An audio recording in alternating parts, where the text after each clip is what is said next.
ที่นี่สถานีวิทยุกระจายเสียงแห่งประเทศไทยจังหวัดเชียงใหม่คลื่น AM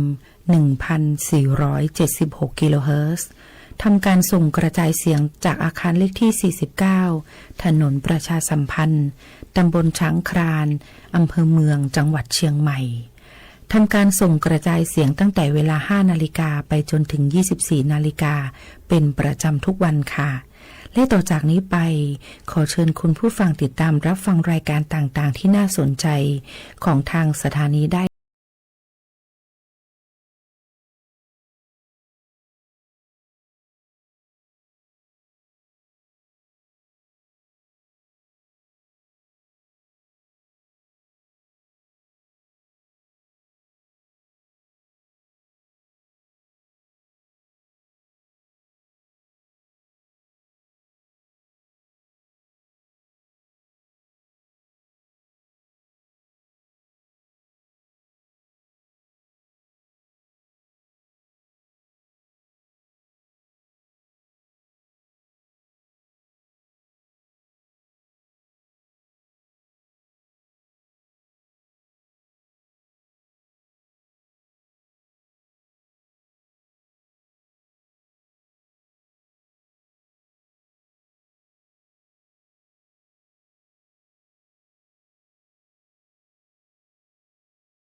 ประเทศไทย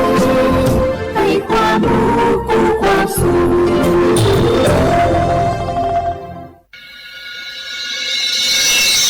สถานีวิทยุกระจายเสียงแห่งประเทศไทยจังหวัดเชียงใหม่ AM 1,476 กิโลเฮิรตซ์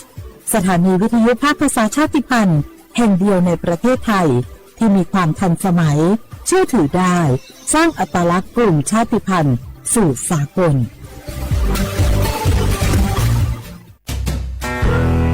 แม่คะทำไมเราต้องเคารพธงชาติและเปิดเพลงชาติไทยในเวลา 8 โมงเช้าและ 6 โมงเย็นล่ะคะก็เพราะว่าธงชาติและเพลงชาติไทยเป็นสัญลักษณ์ของความเป็นไทยให้เราภาคภูมิใจในความเป็นชาติและความเสียสละของบรรพบุรุษไทยไงล่ะค่ะฟังนะลูกชาติไทยเรามีการปกครองในระบอบประชาธิปไตยอันมีพระมหากษัตริย์ทรงเป็นประมุขมีศาสนาพุทธเป็นศาสนาประจำชาติเรามีวัฒนธรรมขนบธรรมเนียมและจารีตประเพณีที่เป็นเอกลักษณ์ประจำชาติของเราเองค่ะพ่อเพราะฉะนั้นนะลูกเราจงภูมิใจในความเป็นชาติและช่วยกันปกป้องรักษาชาติไทยเพื่อให้ลูกหลานเราได้อยู่อาศัยอย่างสงบสุขสืบไป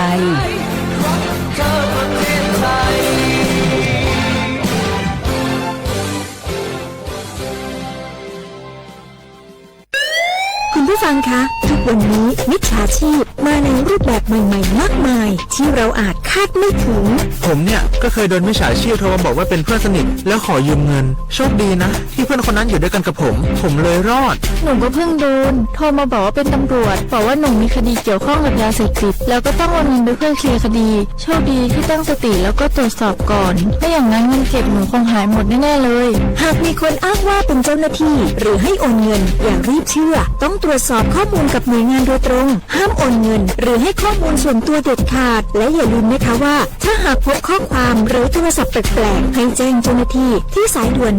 191หรือ1599เพื่อช่วยกันป้องกันและหยุดยั้งมิจฉาชีพค่ะร่วมด้วยช่วยกันเฝ้าระวังภัยรู้ทันมิจฉาชีพเพื่อความปลอดภัยของทุกคนด้วยความปรารถนาดีจากสำนักงานประชาสัมพันธ์ที่3กรมประชาสัมพันธ์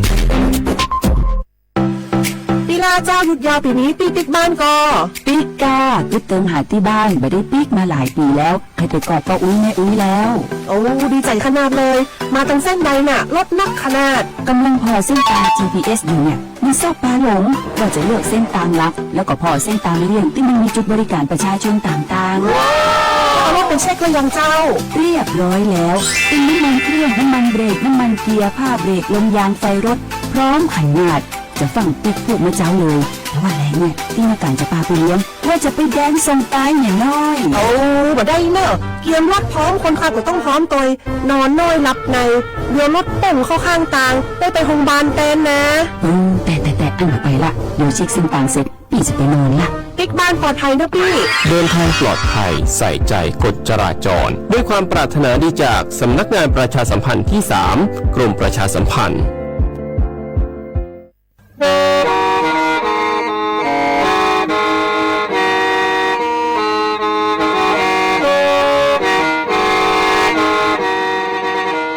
đầu nữa sáu bóng chua sang xua cú tế chờ thai đợi lũ xén chân mày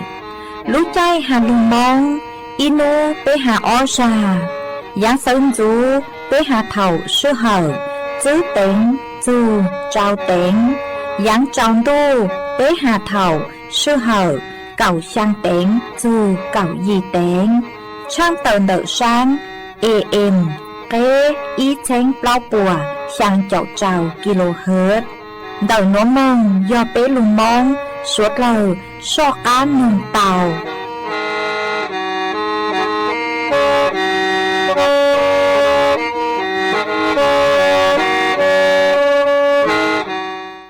nhớ dòng ý chồng nàจุกตินิ่งจางสวดเล่าจวนนูวันพฤหัสบดีนูตีเกาชางรู้เปล่าหลิงดูชงอ้อเช่งจูปัวเจ้าเจ้ายีนูนวงย่างจัวลิงเรเนงเก่าตูจ้ากือกังนูนวงยอย่างปีกีย่างจัวลิงเรเนงเก่าอีตูจ้ากือกังปีกียอนนังชงหัวยอนนังชงเดินหัวกูยอชัวเสียงว่างจงดอกอันจอมดูสูต้องจัวฮัลลุมองเดาลูเสงจังใหม่ตัวจื้ออีจงน่ะจุกตินิ่งจางสวดเล่ามาอ้วนได้นัวช่างเต่าจัวอีจงน่ะจุกตินิ่งจางสวดเล่าเต่าเป้าหตาเดานัวกูจัวเกาลูชัวใจเกียจัวสวดเล่าเต่าหนอซื้อเอท้อไปจอน่ะจุกตินิ่งจางสวดเล่ากูเมงกังลูใช้ฮัลลุมองย้อจวนเดาเพจเฟซบุ๊กท้อเม่สวดเล่าปังจวดนากดไลค์กดแชร์อีลิงอีแชร์ปูจัวเพจสวทเชียงใหม่ AM อีเช้งเปล่าปัวช่างเจ้าkHz อวดจังเดาจัวเมชัวลิงชัวตูกือปังจัวช่างกังดูสูต้องจัวฮัลลุมองดักลูเสงจังใหม่หวังให้เจ้าชาหตาสวดเล่ายนรุงย่ออวดพงยูอวดเกเถ่าปีมึงจูจัวเถ่าสาวจวนจื้อนัวตะกังลูกงเกโลเจจวนเดินดูสูต้องจัวฮัลลุมองดักลูเสงจังใหม่จื้อมึงเปล่าสปสช.เมื่อวัคซีนไข้หวัดใหญ่จ่ายรู้ใจอยู่ถอรู้จื้อหลินดูมุซอจั่วหลินดูชัวชงเต่าจ่อเมื่อบัดทองอย่าลีจ่อป้อนเหนียวเซ็งเมนหยวมั่วเปล่าหลินใหญ่หมูจ่อมีหยวมั่วเต่าหลีจ่ออ้อชงจ่อมั่วมอเรรังส่วนลิงจะให้เหล่าหลัวอย่าลีมอปอดอุดตันเรรังมอให้ปอมอเปลอมอสอนชาลือเฮามอเต่าจะมอมาเร่งเทียตาตอกคอจอมอนฉากาจีหล่อจอมัวนูเราจะชี้ชงใหญ่หมูจะเสียองค้าต่อเฮาว่าป้าตุเข้มจุดเตา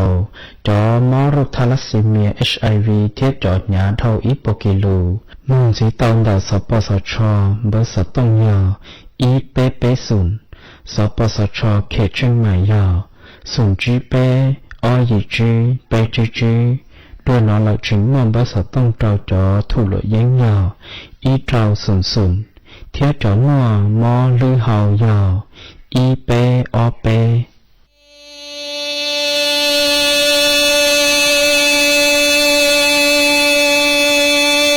จะนุ่งส่งได้ตัวอาเท่าจะอุ้ยหนูเชื่อชีนี่ดอนจะป้าจะไม่วันกูวันดูจงเชื่อดูได้ตัวหลังเนี่ยหลังสีลูหลวงคงนี่ใช่ที่จู tư cha đà chi tao lò đăng chi vua tư thằng chạy ly đông trơ lu trồng trong lò lằng nia lằng chi sơ chi lý là đồn thuần dân vua muôn rùa ba giờ mấy cô ly plong trơ đà lu mong sinh tu y tự lò chỉ bao mong rau non trên rồi ba giờ mấy vua tao tơ trồng mồ nhà đồ lu mi tiền chỉ lò của mua bông chè nu trồng anh đi thâu do u nụ sâu xì xì nì đô rồi ba giờ mấy vua ngủ vua đô rong sáng đủ đại trâu lu lùa đô nì chạy tí đủ tư cha đà chỉ tao đăng chỉ vô tư thằng chạy ly đông trơ lu trồng có lo lằng nia lằng chỉ sơ chỉ lý là đón thuần dân vua muôn rồi ba giờ mấy cô ly plua trong đà lũ mong rừng tu y tự lò chỉ tao do rau non trên rồi ba giờ mấy vua tao tơ trồng mô nhà đồ lu mi tiền chỉ lò của muôn đồ mô nì ai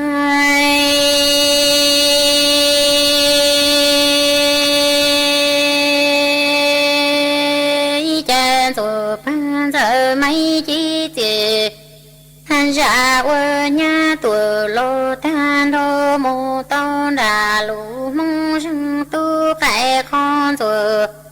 ba giờ mấy tê đủ lời ly trơ mô dù cha nì rong rong bầu lùa tư lô tư rong chi chua ly nô ta chẳng đi thâu do u nô sâu xì rì ngờ mi plăng gồ đầu nó yong gồ y tự đà han đồ y chỉ đăng tua tê đủ trơ mô lê lằng nia lằng chỉ plà mi tê yang tê tò xia nì giờ tò y chỉ mi ham lòng mô chơ lia ngờ cha lâu chân kê ni hồ cho chúa si ta lỡ tê mi xin tia nhà lia mi chúa cô ti lù lơ cho lu mi rong mô nô xe nô sơ si dị chê thề yong ngô công plơ lò đô công xe mô chan rùa ba giờ mấy chi chỉ ra nhà tuổi lô tan đô mô tô đà lũ mong rừng tu nì khai con rồi ba giờ mấy tê ti đủ trơ mô dù khư nì rong rong bảo lùa tư rong chi chua ly nô ta chẳng đi thâu u nô sâu xì rì yong ngô y tự đà đồ y thì đăng tô tua tê đủ trơ mô lê lằng nia lằng chi plà mi tê yang tê tò xia nì chơ tô y chỉ mi ham lòng mô chơ chư ngơ y cha lô chân kê nì hồ cho chúa si ta tê mê si rư nhà lia mi chúa tô ti lù lơ lò thia lò lu chơ bư nụ sơ si rì chê thia yong gồ công xia mô tùa đâu công chư mô nì ai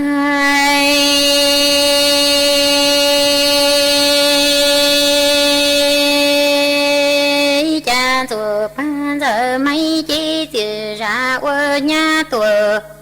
lo tan đôi tờ trồng ship lời vui cha ra mô say cha mi tê trồng đu ơ nô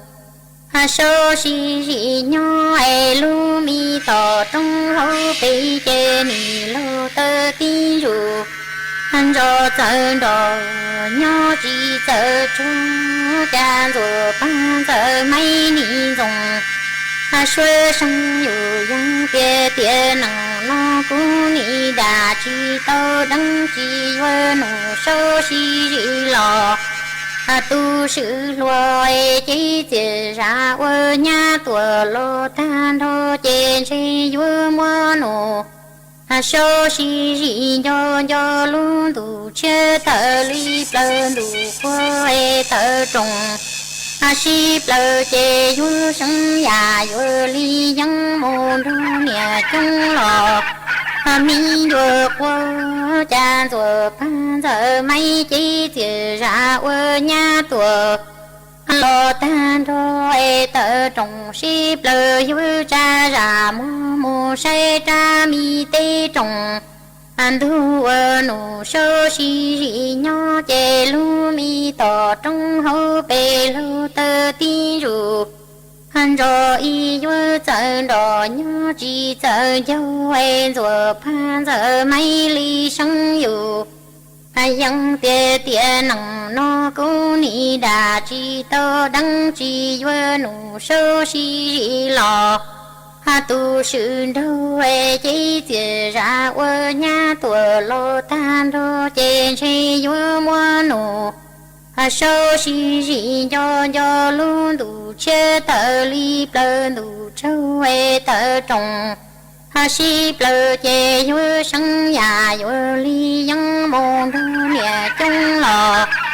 mi vua câu chế ni chi sơ vua lùa nó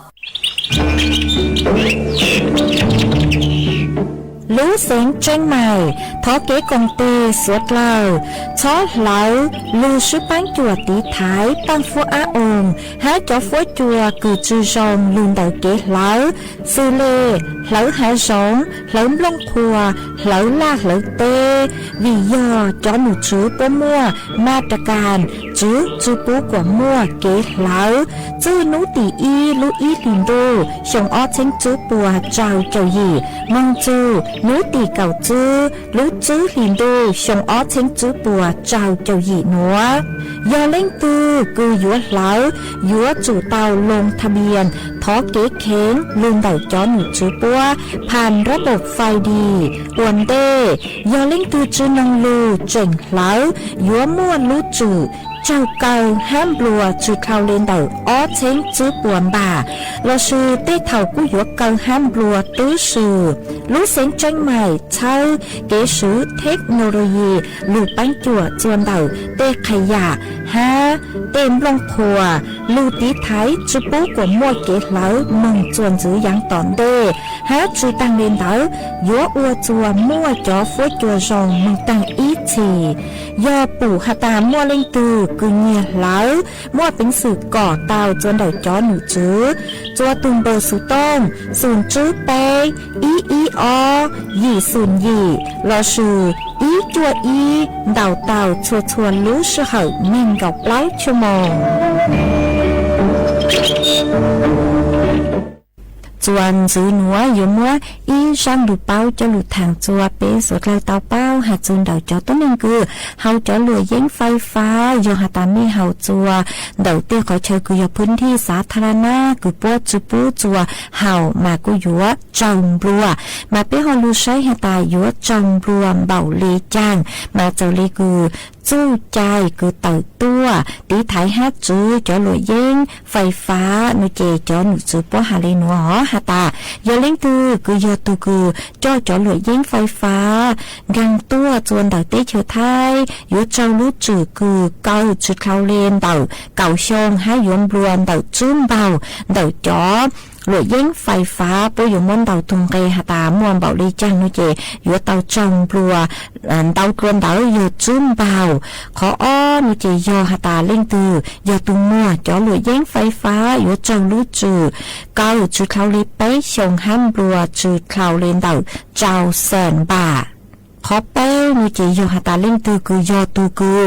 ฮาวเราซื้อเล่งตือยอตูกือมั่วจอหลวยเย้งไฟฟ้านุเจยอจองลู่จือคือเกาจือเขาเลจื้อชงห้ามปลัวเลนเตาเปล่าเบาเตาตุงเกนเตาจอหลวยเย้งขอเปล่านุเจยอหาตาเล่งตือคือไม่เฮาจอหลวยเย้งไฟฟ้าจัวพื้นที่คือยอสาธารณะคือปวดจุปูจัวฮาวเอไม่เจ๋งฮาวห้านุเจ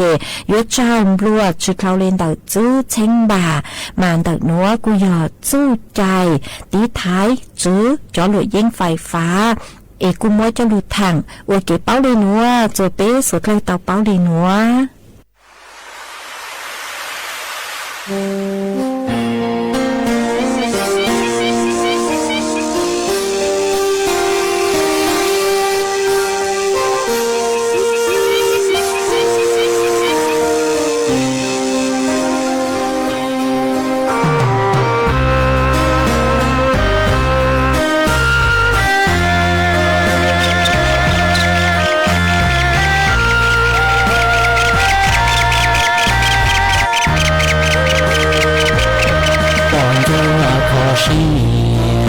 ที่พอนอยู่กัวกัวเพื่อพิงบาท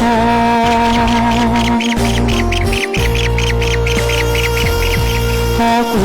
ขอเชียที่กูกัวกัวเอาจงที่อยู่生生不见多半都我ที่อยู่啦啦nhỏ cho ý thì đủ rõ lâu y có gì lời thì lâu y vừa cao họ cũng có gì thì cũng vừa xuân cao chỉ dù sân sân đủ xe cho tan đủ trao chỉ dù la la hoa nắng thơm lâu ca nồng khó xì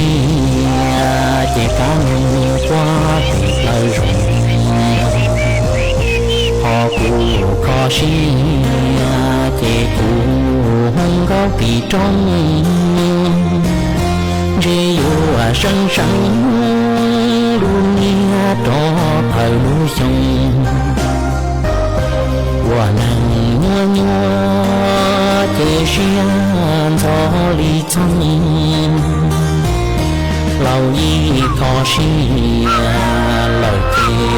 lâu y hoa quang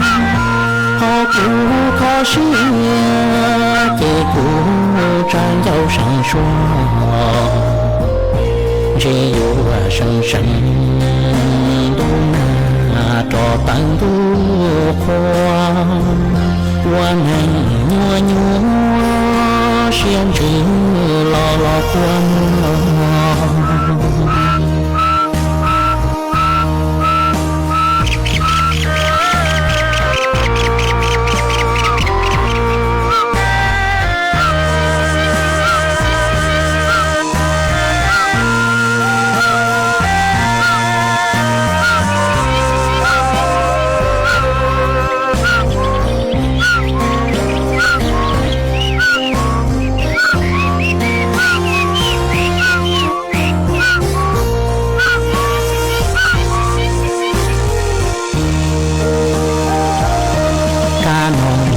xì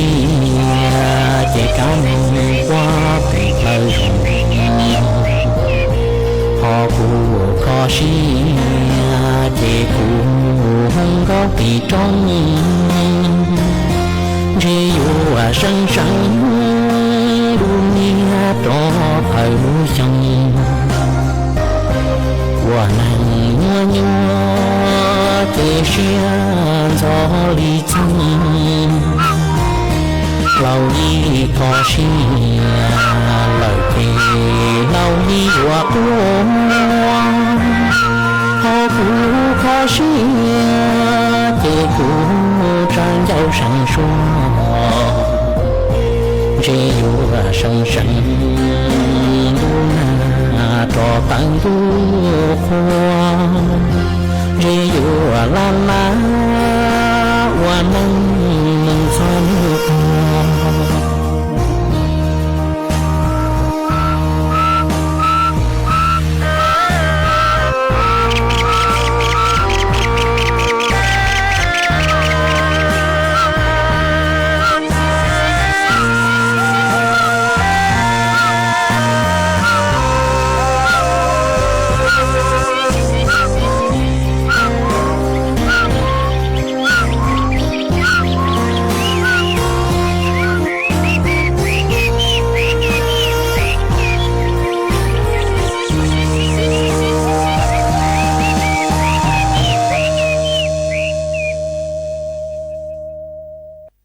chẳng ơi đủ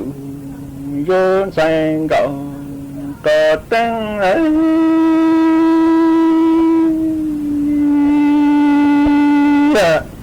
chớ sang cầu có tăng vô hạ tăng ơi đủ có ký khó bình cầu cho có số vô tăng tới lĩnh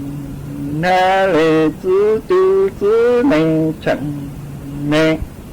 có chữ tổ bình là con sang cầu có tên giờ tư mình và tư tông sang cầu có tên kế vô lưu về tổ có cơ sát ở chẳng sang cầu có tên vô đàn cầu trời gió tình độ mà lấy nó vô tặng tới lĩnh na lì tư tư tư mình chẳng nè có chữ tổ bị khứ con sang cầu có tên giờ tư lĩnh nhà tư tôn sang cầu có tên kế vô môn sang cầu có tư lưu cơ sai tổ có cơ chữ đủ vô sang cầu có tên chân đủ vô sang cầu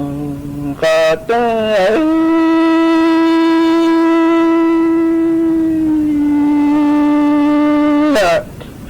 chơi vô giờ tư lĩnh nhà tư tao sang cầu có tên tế vô chọn mà bù lưu mà chẳng chơi là chẳng tư cha tư lĩnh nhà tư vô tí sa tí cơ mà nhung ta nhau lo tuần cha lưu phứ có sang cầu có tên nhà tư lĩnh nhà tư tao sang cầu có tên lý tư cả tế vô chẳng luôn tư lưu nhà chẳng tư là chẳng cha cha tư lĩnh nhà tư chính chí ta sẽ tí cơ mà nhung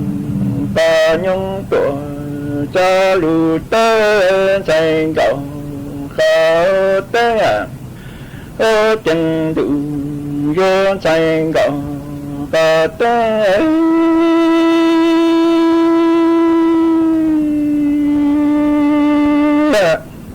cha lừa lệnh và tư ta lừa cọ chế chân tư lệnh và tư vô trời đủ có ta sẽ vô hà la vu ta tỷ ta có ra cho thành cầu ta tăng cầu mong do ta lừa lệnh tu ma thành cầu cả ta lưu trốn thành cầu cả ta trong trái tội số trần trái thành cầu cao tên chế yếu giang thành cầu khả tên nhà tư lệnh nhà tư tăng thành cầu khả tên chế yếu trầu đủ tô ba xuế chế thành cầu khả tên yếu là vui tơ trị ra có ra cho lộ lệnh nhà tư tổ mong gió mơ thành cầu cả tơ mơ lộ lệnh nhà tư lưu lưu cho cô lộ lệnh nhà tư y chân cầu số cơ khổ ô chân tự vô thành cầu cả tơ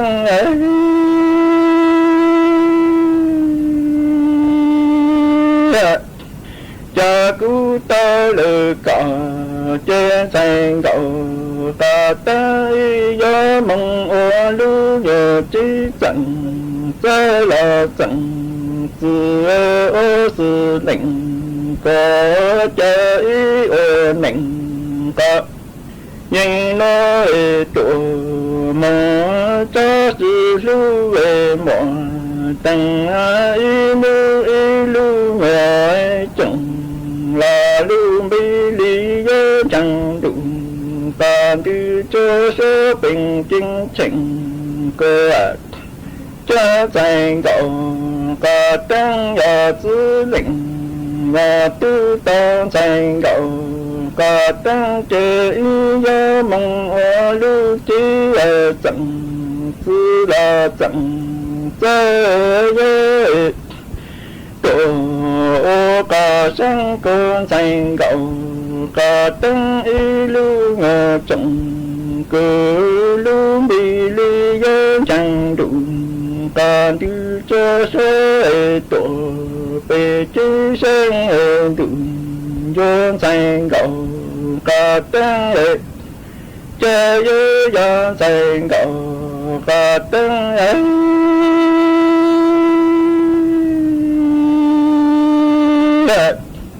chơi với nhà tư lệnh nhà tư tăng thành cầu cả tăng tế vô ô lưu ngờ trí trọng ta ta tu khá lự trọng tế ni vô an dỗ cả khá tổ cho sầu khá lý vô ô ta chuông thành cầu cả ô tăng lưu chơi tổ mong ra ta thành cầu cả ô tế cha tư lệnh tư ta lự cả chế ý vô mong ô lưu trí lự trọng ta có tư chẳng khó trọng có nghĩ ra cho chế chân chẳng có chế giả khó trọng ta có tư lý vô tư lệnh nhà tư lưu chế ta nhớ mong ta tỉnh yên thành cầu ta tên là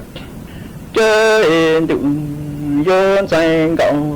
ta tên ấy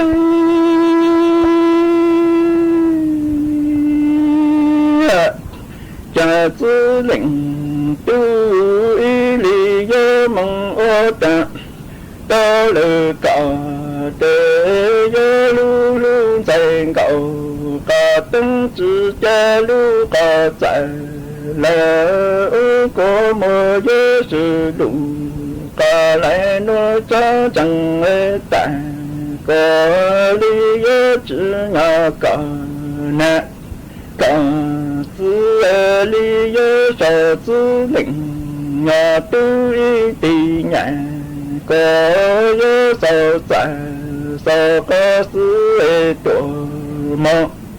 cho ra chung em thành cầu cả từng lý do chữ nhà cả na cả tư cho sao lệ lệnh nhà tư nô lệ tổ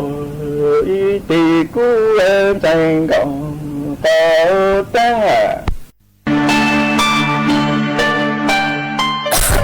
đâu nữa vớt tua chư rong lê จอปังพวกอาอง PM 2.5 ดาวแหงอัวปังจิตาวเลยยอเกลมายอเป้เจ๋งเจียชงเลยหนัว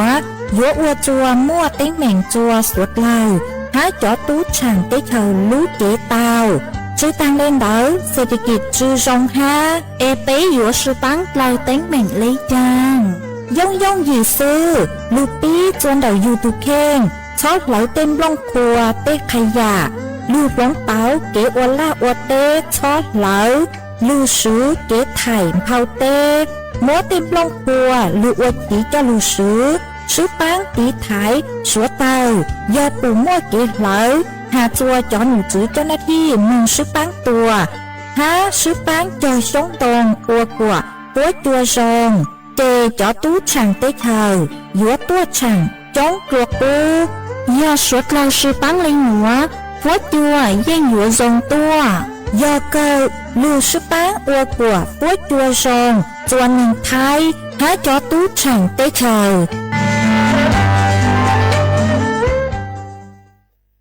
让cây này ý让cây ta trồng ra tu lì trồng nữa cái cần đâu to đồ khe là to đồ khe trồng ra tu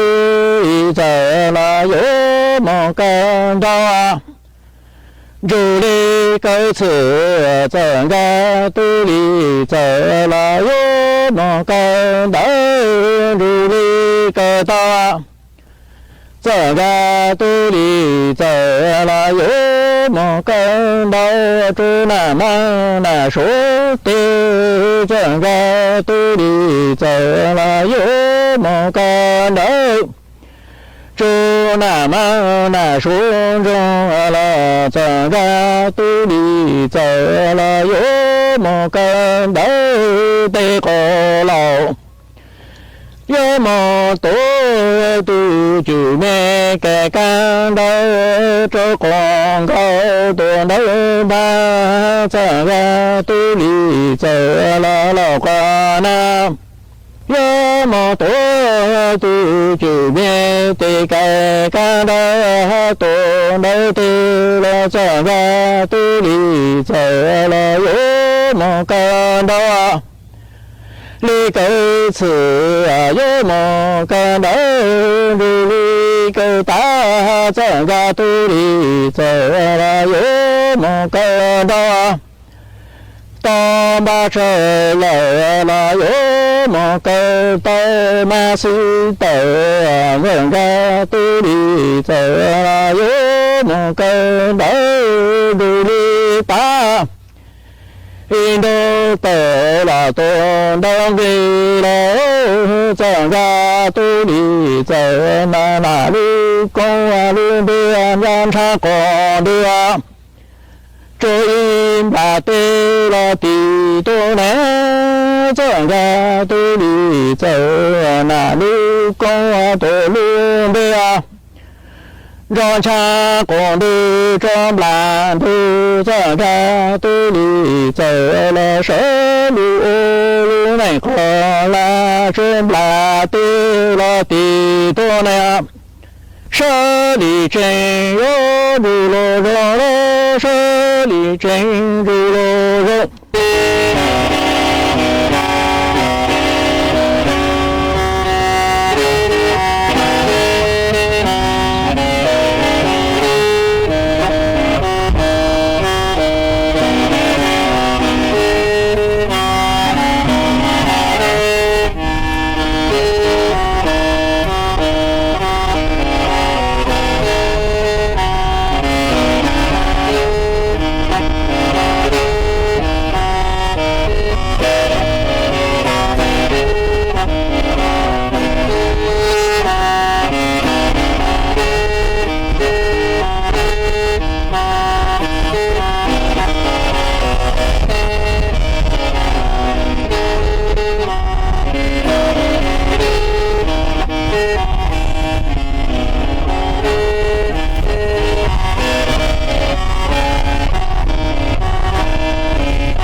gió gỡ quần nâng nhỏ chế bọn gọ của mỗi plan mình nữa chế bọn gọ của hình khi lửa lia lô chế có nuôi gió muốn chế lửa lia lửa buồn tôi sợ tới tao lọt trong bọn gọ của nó chế nuôi gió một tên đấy nuôi gió chỉ chơi lọt chế bọn gọ của nhân gió nuôi gió chế bọn gọ của lại nuôi gió cá một nhớ tao kể tao nuôi gió chế bọn gọ của một gió kể trâu rộng muốn non nưng rồi lô một gió kể trâu rộng muốn non nưng chế là sĩ chân một cái quân một bữa lại thì mỗi ở nhật thì cái mỗi tôi nhiều mấy cái chân tàu một cái quân một trò không cái chuyện cái tụt chữ rõ nó nè thìแล้วหมดเตะเจแล้วจอมันก็คุณเราเอาตัวนี้ย้อนเจอันนี้มันย้อนในนู้นหรอกคือเปลือกมันก็ควาลูกมีเดียกูเลยกูเนี่ยแล้วตัวนู้นนะกูเอายูนู้ตัวกูนะตัวต่อแต่กูเนี่ยแล้วตัวนู้นกูเอายูนู้ตัวกูนะเพิ่งเปลือกลิงได้เจมันก็ควรจะหายตัวเอาตัวนี้ย้อนได้เดียở chỗ này ở nhiều cô, cũng nhiều lắm, có lý có nhiều tia cũng nhiều là tia mua cái tua, là mua tia bênนู้น chỉ là không chỉ là mua cái tua nó chỉ, cô yêu cái tua cũ nó, chỉ phải khử lên đấy chứ, mong có con trai chứ,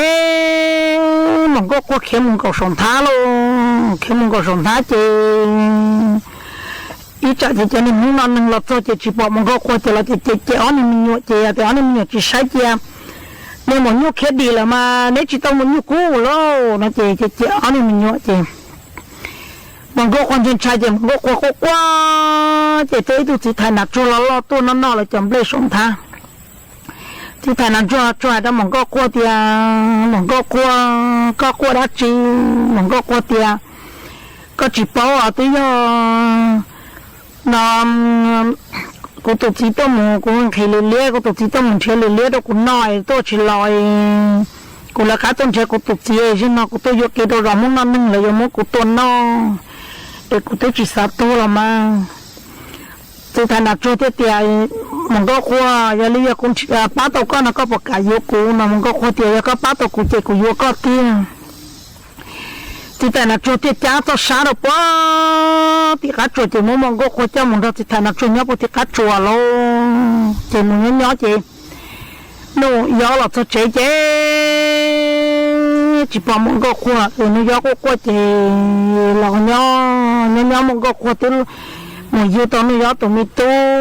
tôi cho chân gà đen gà tờ lại thì mong có khối nên nó tiền mình tu có một cái đá nó lúc chín lâu là chết trẻ mà có một hồ đá lâu nó giờ này tôi cái lúc chỉ là một chết trẻ nó bên hộ được cá mình tôi có một cái đá lâu trát trẻ là rong mà nó tôi một cái thì phải hồ lên đấy thì tôi thì nó gió sạch sạch thì nó gió trông thì tôi cá tôi cho thì cá chuột nào tôi bỏ một góc con nhóc tí chế tôi cho thì nó gió có qua khẩn có một góc qua chế mong có cô tiền chịu ở tông nạp lăn tay tôi cá tôi play lâu tiền chịu lăn tay tôi cá tôi play chế nó gió có chế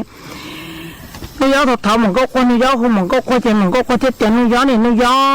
cũng cho có một chiếc tàu là mà cũng tôi muốn lấy 8 mình nhiều lại cũng cho có một chiếc tàu là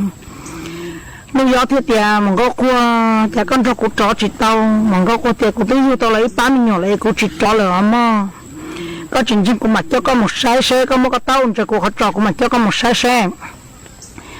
cha mong có cô cho kia nuôi gió một sao lúc này khó ai ít bán thì nhỏ là liêu của cái mua rõ rồi chẳng cho cái một bé chế nuôi gió trên trái chế nuôi gió mà bán thì nhỏ là trung tôn chu ta luôn chứ mong có cô chế nó nuôi gió khiến cậu chỉ mình có quay nuôi gió để nuôi gió chỉ nói của tụi chị vô lòi có khiến cậu mà có khiến cậu ấy chẳng nên lo nên bỏ con nuôi gió khiến cậu chê giờ anh chị tôi lò này cho nên chị thầy chua lò tí mình tuôn là cứ trên nên play lò tí mình tuôn là lò rột chẳng được chứ nuôi gió là cho cái pe cho nên chị thằng nào nào chua tôi cho nuôi gió thế cho mình có qua thế mình có qua tụi mình tuôn rồi cho khá lần cho nuôi gió ổn nâng thì cho nuôi gió thế mà có con cái luôn nâng một dòng lịch trả sao cho nó cái chia lọc tôi xong cái nhóc họ tôi rồi nè thì thả lên nó rồi nên nông sư mà đã chỉ là mà họ thảm gì một tầm đây hả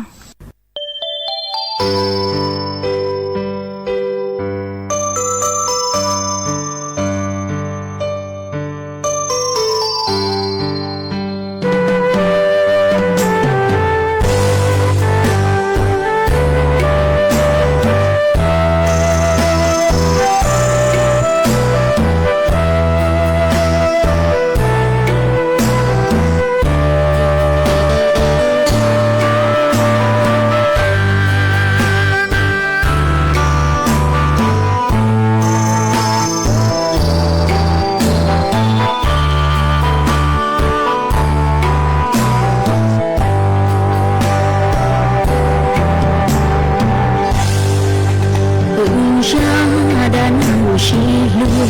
rồi gió thâu lời xứ lăng nhung dạy núi nó có thiết cũ nên chỉ thơ tròn lo xin gì lo cùng yêu chi lúc con gì giàu ngày nào ôi trâu trâu có thơ kể sáng xa cho cả khi đua thở nào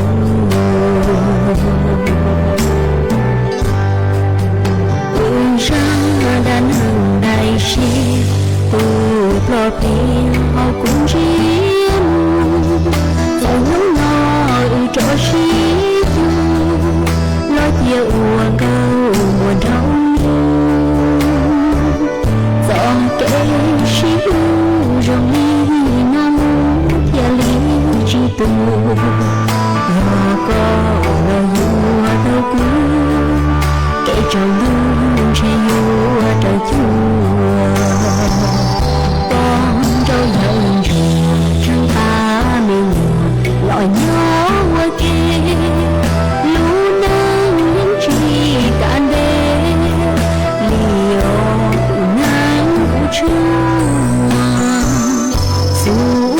anh muốn chi là thâu tư thiên gió của cô mình xin gửi thế xin gửi ô bao chùa nhật chùa xin chỉ lòng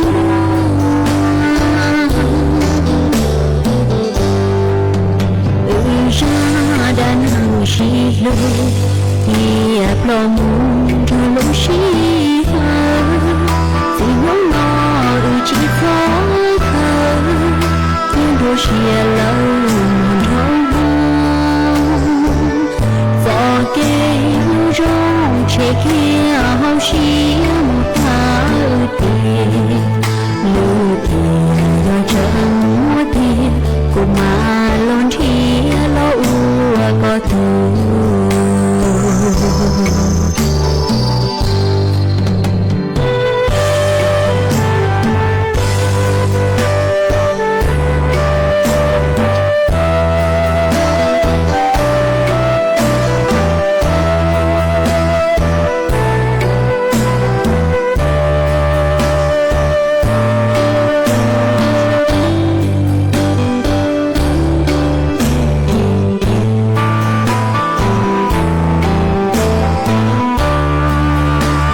hờ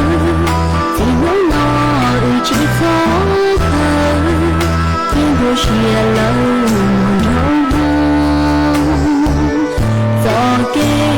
rong che kia hao xí một tháng tiền lưu tiền do chân mua tiền cùng mà lon chia lo u có thu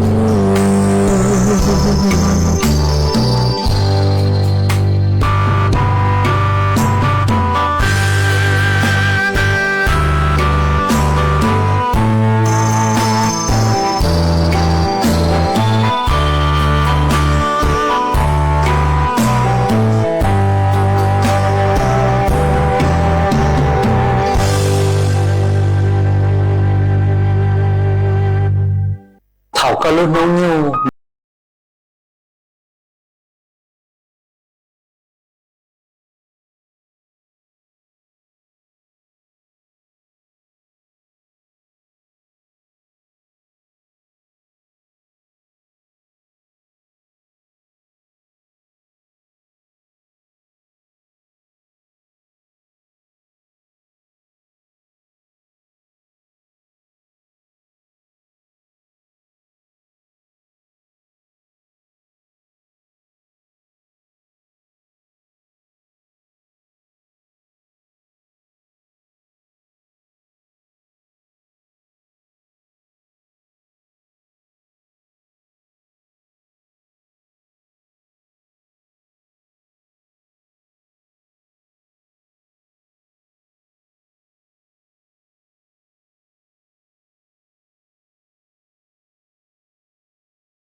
mà từ cái bên những chàng suốt lao lũ sư hở cô tứ yếu tăng lao kể cũng dạy mê suốt lao mừng chùa lũ sư hở bảo liền nó sư ở bên mảng trọ cắn lù xương dưới lùa chùa nặng đù sú tông chùa hà lù mong đã lũ sinh trên mày tàu chùa thầu tăng kỳ sơn dù lũ sư hở chú tên chùa trao tên thầu giáng tròn đu lũ sư hở cầu sang tên chùa cầu dị tên mà nữa nữa ở trong đầu chùa mê chùa lên chùa từ cử cô bán chùa trong càng đồ sự đóng chùa hà lù mong đã lũ sinh trên mày ha ê thọ của mê chùa lên chùa từ giữ kế no căng nhớ rồng mua kế căng xa nhớ rồng suốt lao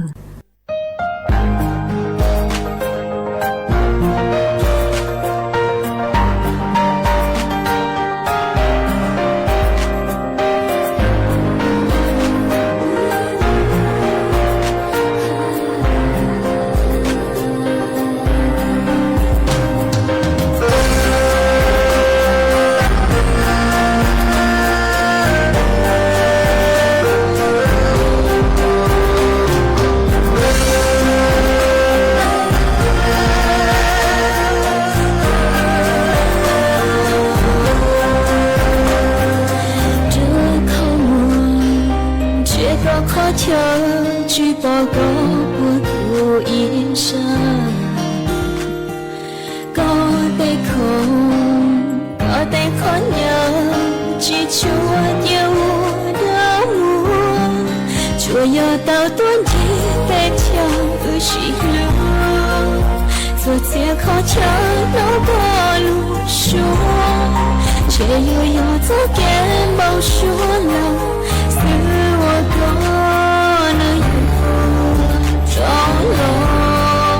có đâu cả là của trao có xuân địa chỉ muốn cô yêu nhau đi cha cho bao có tôi đua trong suốt tiếng khó chân của lòng chỉ tao có say tê thao cho cùng mong thao công mong cho đi cha yên chúa to thọ có một cho cả lòng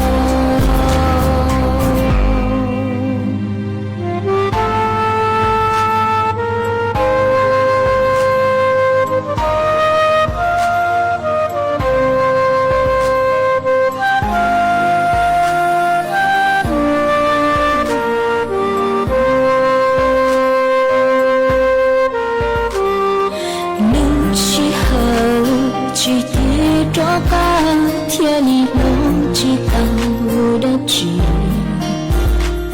là chỉ uất đã tranh chúa tới khi luôn nuôi uất tin ra ia yêu khâu cũ lúc xưa trong cuộc vô kể lưu rồi cô lo lưu thấu gì khơi tia rồi tia có nhớ nhau cho sáng đủ là thong còn có tao đó tao cho cả là buồn của trao có xuân địa chỉ muốn có yêu nhau đi cha cho bao con tôi đua trong suốt tiếng khó chờ của lần chỉ tao có say tê thao cho cùng mong có muốn cho chọn cứu phải cha yên nhớ to thao có muốn cho cả lòng thao cho cả lòng buồn cứ trao có xuân điện chỉ muốn không cô yêu nhau đi cha thao có trao lòng buồn cứ trao có xuân điện chỉ muốn cô yêu nhau đi cha cho bao câu từ đua trong suốt tiếng khó chờ của lần chỉ tao có say tay khó thật cho cùng mong thở có mong sao cho cùng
สถานีวิทยุกระจายเสียงแห่งประเทศไทยและเครือข่ายทั่วประเทศเสนอข่าวต้นชั่วโมง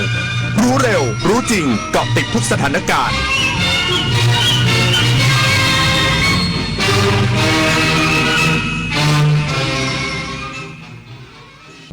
รับฟังข่าวต้นชั่วโมง 6 นาฬิกากับอานนท์ นันตะสุคนครับนายกรัฐมนตรีจะให้การต้อนรับนายกรัฐมนตรีมาเลเซียในโอกาสเยือนประเทศไทยวันนี้อีกสักครู่ก็มาติดตามรายละเอียดครับ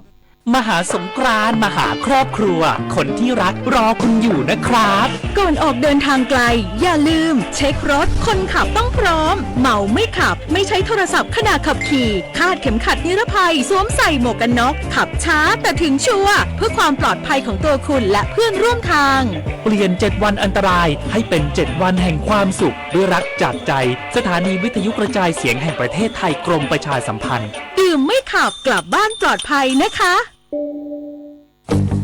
สงกรานต์ปีนี้การเดินทางราบรื่นรอยยิ้มสดใสรู้เส้นทางรู้สภาพจราจรปลอดภัยกว่าเกาะติดทุกสถานการณ์ทุกเส้นทางหลักทั่วประเทศพบกับรายการสัญจรสงกรานต์สนุกสนานปลอดภัย 11-17 เมษายนนี้เวลา 16 นาฬิกาถึง 19 นาฬิกาฟังได้ทางสถานีวิทยุกระจายเสียงแห่งประเทศไทยและเครือข่ายวิทยุกรมประชาสัมพันธ์จากน้ำพระราชหฤทัยของพระบาทสมเด็จพระเจ้าอยู่หัวที่มีพระบรมราโชบายในการพัฒนาฟื้นฟูคลองต่างๆทำให้คลองแม่ข่าจังหวัดเชียงใหม่เปลี่ยนจากคลองที่มีสภาพเสื่อมโทรมเต็มไปด้วยขยะและน้ำเน่าเสียสู่การเป็นแม่ข่าโมเดลคลองสวยน้ำใส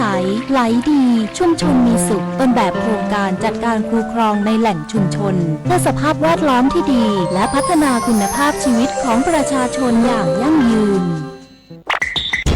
มันอยู่เบื้องหลังคอยชี้นำคอนเทนต์ในโลกออนไลน์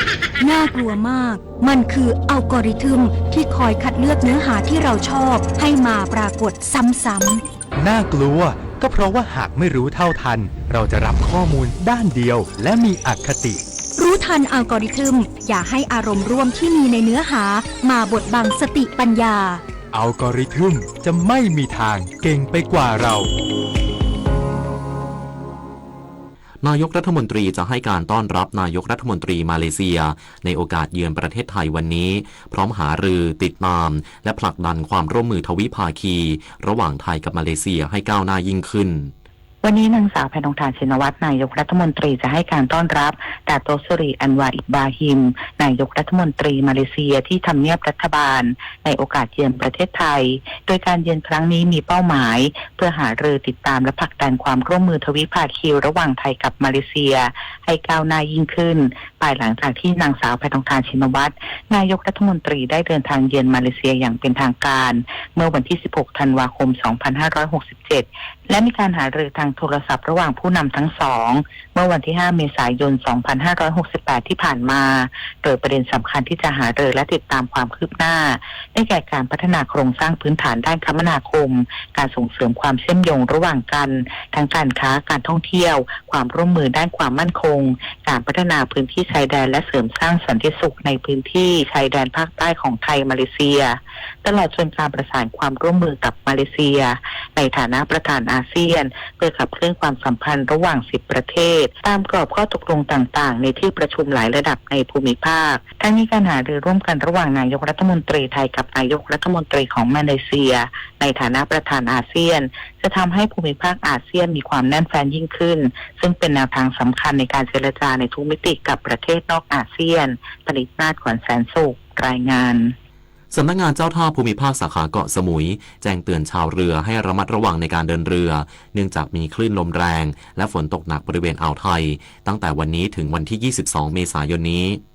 นายอดุลระลึกมูลเจ้าพนักงานตรวจเรือชำนาญการรักษาการในตำแหน่งผู้อำนวยการสำนักงานเจ้าท่าภูมิภาคสาขาเกาะสมุยประกาศแจ้งเตือนให้ชาวเรือระมัดระวังในการเดินเรือระหว่างวันที่ 17 ถึง 22 เมษายน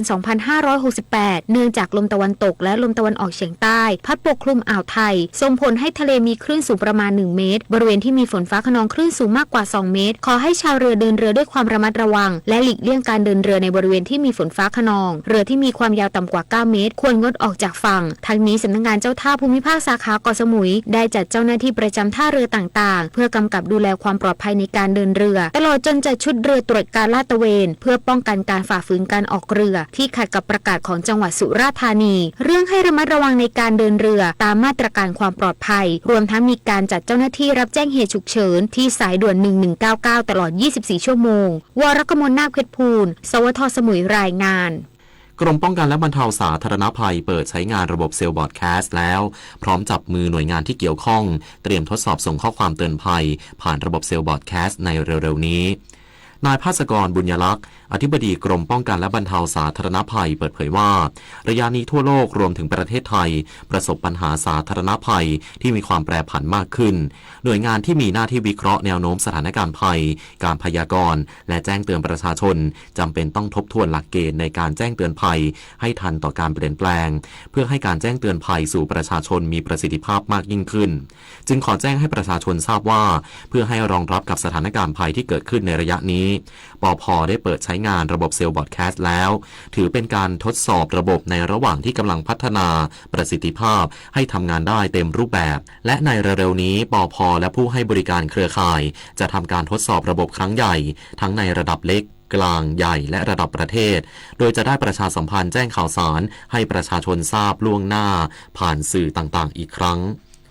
จบข่าวอานนท์นันตะสุคนอ่านรับฟังข่าวครั้งต่อไปเวลา 7:00 น.ติดตามข่าวที่นำเสนอไปแล้วได้ที่ www.thainews.prd.go.th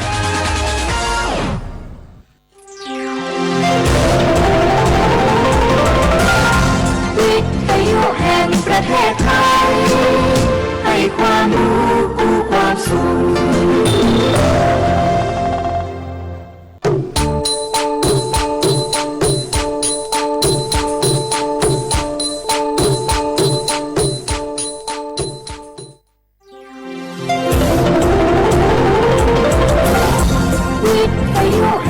ประเทศไทยให้ความรู้กู้ความสุข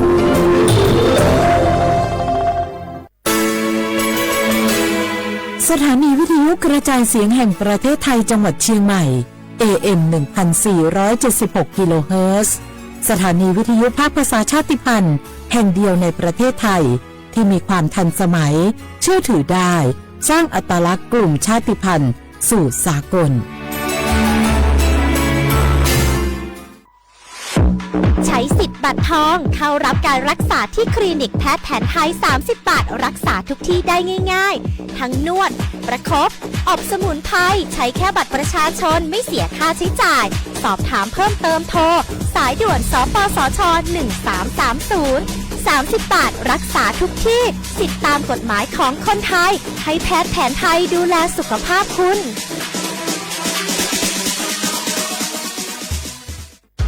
30 บาทรักษาทุกที่เจ็บป่วยเล็กน้อยอาทิมีไข้ไอเจ็บคอปวดข้อเจ็บกล้ามเนื้อใช้สิทธิ์บัตรทอง30 บาทปรึกษาเภสัชกรและรับยาตามอาการ32รายการไม่เสียค่าใช้จ่ายเพียงยื่นบัตรประจำตัวประชาชนที่ร้านยาที่มีสติกเกอร์30 บาทรักษาทุกที่หรือร้านยาคุณภาพของฉันให้บริการดูแลอาการเจ็บป่วยเล็กน้อยสอบถามเพิ่มเติมโทรสายด่วนสปสช1330 24 ชั่วโมงไซเบอร์บูลลิงหรือการรังแกผ่านโลกออนไลน์ภัยออนไลน์ที่อาจทำให้ผู้ที่ถูกรังแกเสียสุขภาพจิตจนอาจยกระดับเป็นโรคซึมเศร้าและถึงขั้นอาจทำร้ายตัวเองได้ไซเบอร์บูลลิงการกลั่นแกล้งที่จะทำให้อับอายด้วยการโพสต์ด่าทอใส่ความกุข่าวที่ไม่จริงเพื่อสร้างกระแสให้ผู้ถูกกระทำอับอายหรือกลายเป็นตัวตลกแฉ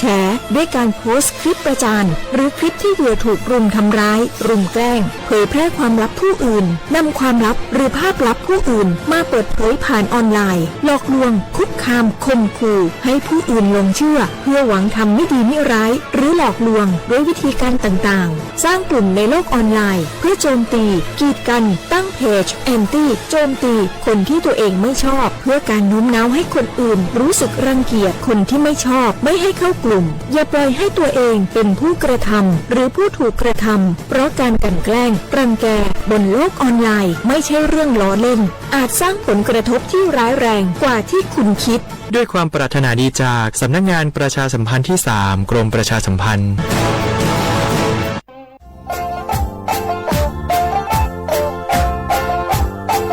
จังหวัดเชียงใหม่ขวาเย่อาวุเสียขวาเวลาเด็กฝรั่งงาอามาคืออาโตถัดโซบดงาหรือที่มังปัญญาลบปัญหาหมอกควันงาอาทิตย์คือมลพิษทางอากาศงาอาวุอาตุสุสเลงปัญญางอาตุขุชาคอมฟูชิดะยุดดูจอมังอาทิตย์บ้าคืออาวุมาสุบ้าคือทำมาคือมาโจนี่แหละบังอาทิตย์บ้าคืออาตุมาสุเจมาคือปัญญาคือที่5ที่เงี้ยขวาเงี้ยว่า5ซึ่งว่าเนี่ยซึ่งอายุคนนี้ต้องว่าเนี่ยชุดเหตุก็จะปีข้อมาสุมาดังว่าปัญญาอาวุโรงทะเบียนเนี่ยขออนุมัติผ่านระบบไฟดีที่ได้ยินได้อาทิเยสุทัศน์สุบฮาวพัดสวนยังฝ่าฝืนก็คือโทษจำคุยยากอาทิเยคือผู้บักโคจำมาคือมีตัวหัวเฮียมันคือคุยจังมันก็คือ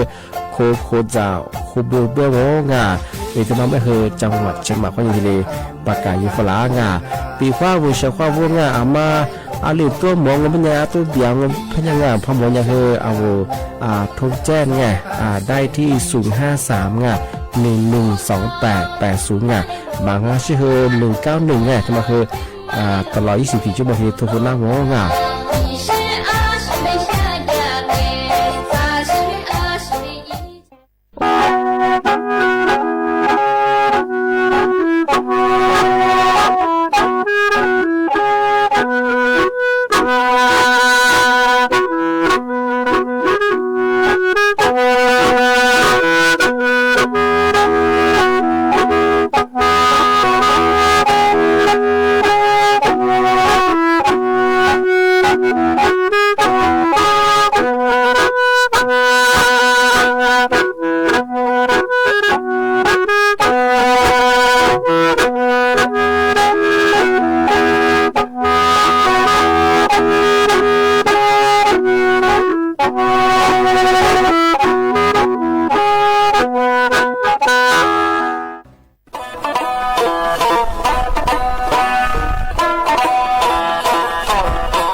花你来触摸花叶节目啊我历史我都知的话ไปแล้วอาวุลิสุงโอปากกากุงโอบัญญาธาจิ้มหมายงะปัจจุคุณวดะตำบลช้างครางอำเภอเมืองจังหวัดเชียงใหม่สถานีวิทยุกระจายเสียงแห่งประเทศไทยจังหวัดเชียงใหม่ที่เลบ้างอาวุวิทยุดูจะมายีระบบยา AM ยีความถี่โงบัญญาที่ตัวลิฮาสิจะโชเฮกว่าโจญาดอลลาร์ที่ทาวเฟซบุ๊กไลฟ์สู่จะยืดชื่อเพลงของสวทเชียงใหม่ AM 1476กิโลเขาที่เลโบยเฟซบุ๊กเขาที่เลหมวงเอาลิซุงโอดอมาโงมันยามีจีดว่ามีขวาด้วยนั่นแหละที่ขวาที่มลที่ขวาที่มูลมันยามีมุขวานีสามโมนั่นแหละว่าชมมุขวานีเจโมนาทีเนียขวานีนาเนียซทีนี้เรื่องโง่ก็ลายารายการลิสุงเนี่ยเมื่อเกิดเจ้าด้วยสิ่งอาจจะว่าเมื่อเกิดเจ้ามาที่มูลว่าจ่าฝรั่งว่ามีมุขวานีสามโมอาจจะว่าที่ขวาจ่าอาจจะว่านั่นแหละตั้งพวกมาเนี่ยที่ขวาจ่าอันนี้ให้เนี่ยนะเป็นก็เราทุกคนมันจะชิมุกเกิดความมีเหตุมวันด้วยสิอาจจะเป็นว่าช่วยชิมุกกับมาถือว่าชมมุแต่ว่ายิ่งชิมุกที่จุ่มเหตุด้วยสิอาจจะเป็นว่ารายการลิสุงมายิ่งเวลาจ่ามาที่มีความจ่าแบบเอาชมมุมแบบไงว่าตื่นสุบที่กระทรวงเนี่ยมาสุดๆเนี่ยเอารายการลิสุดมาความมุมมาจวงอาจจะเป็นยาวเชื่อความว่าทาวิทยุทนายจะส่วนแบบเอาทาไลฟ์สวัสดีสุเฮงเอาเชื่อความบูสุดแพ้ยาลาเคยทีดีปีมางอทีดีกดไลค์กดแชร์ได้ยิงทำมาคือเชื่อความทีดีเดี๋ยวช่างของเราเชื่อความรักคือบุโมที่นี้เอา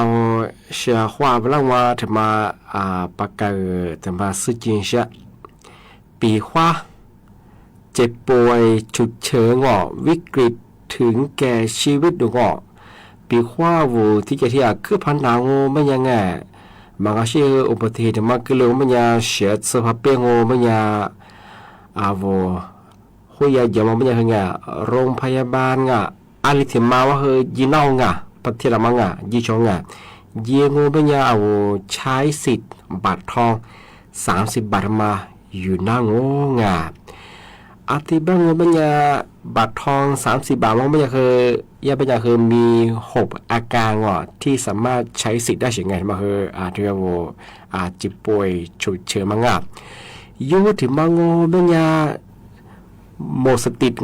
ไม่รู้สึกตัวบ่รู้ที่นี่ไม่หายใจเอาก็ดูที่จะที่มาข้อสุดสึกเลียมาหรืออาทิตย์นี้เอาชาหามามาหาก็เลยไม่ยังไงมารักษาที่ได้ยินหน้าเป็นไงบัตรทอง30 บาทมามีมาถึงบางปัญญาหายใจเร็วเปล่าอาทิตย์นี้หอบเหนื่อยรุนแรงอาทิตย์นี้หายใจติดขาดเสียงดังแบบช่วงบางปัญญาเอาชาหามา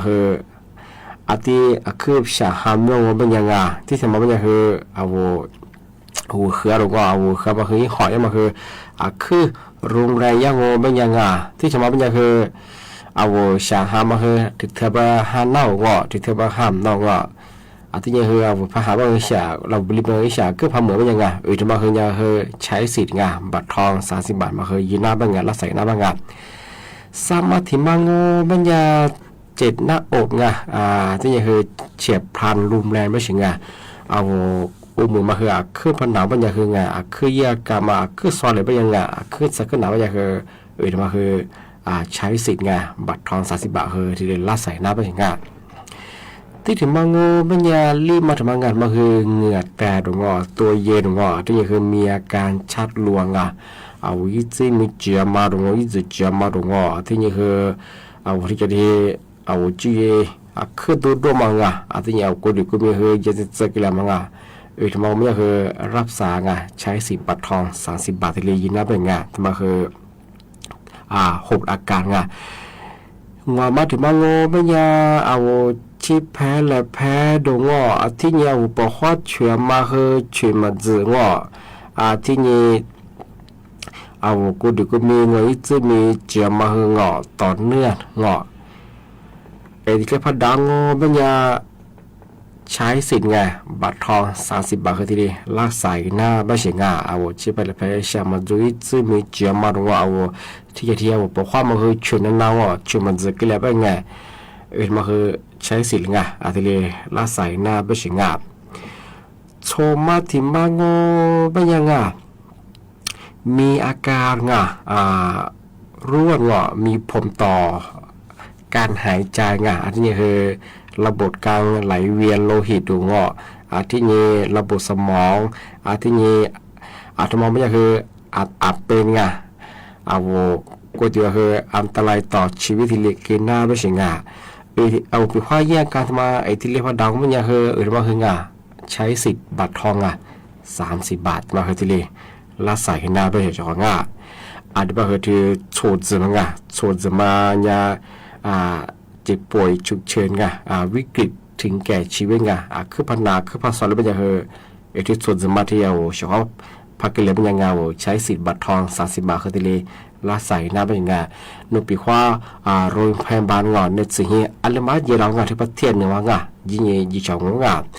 ที่เป็นอย่างปีว่าเฉพาะเอาละมาสอบถามเพิ่มเติมมันก็คือรายละเอียดนี่ช่างไม่ยังวายบุโทกีตาร์ยูถึงมองไปคือสายด่วนสปสชมันก็ช่วยที่รับประกันสุขภาพสำนักงานยูบุโทก็คือ1330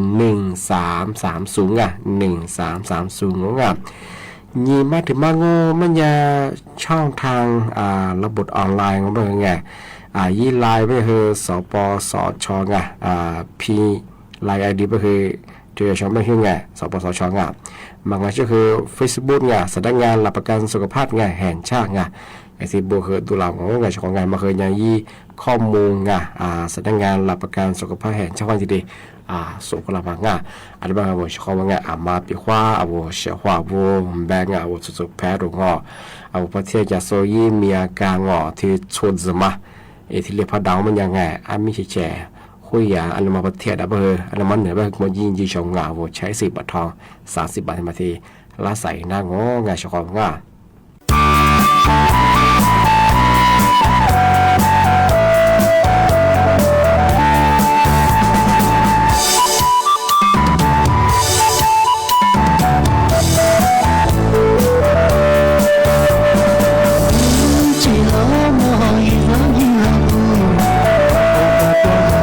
Hãy subscribe cho kênh Ghiền Mì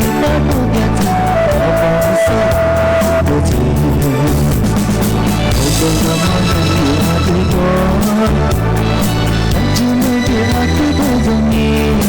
để không bỏ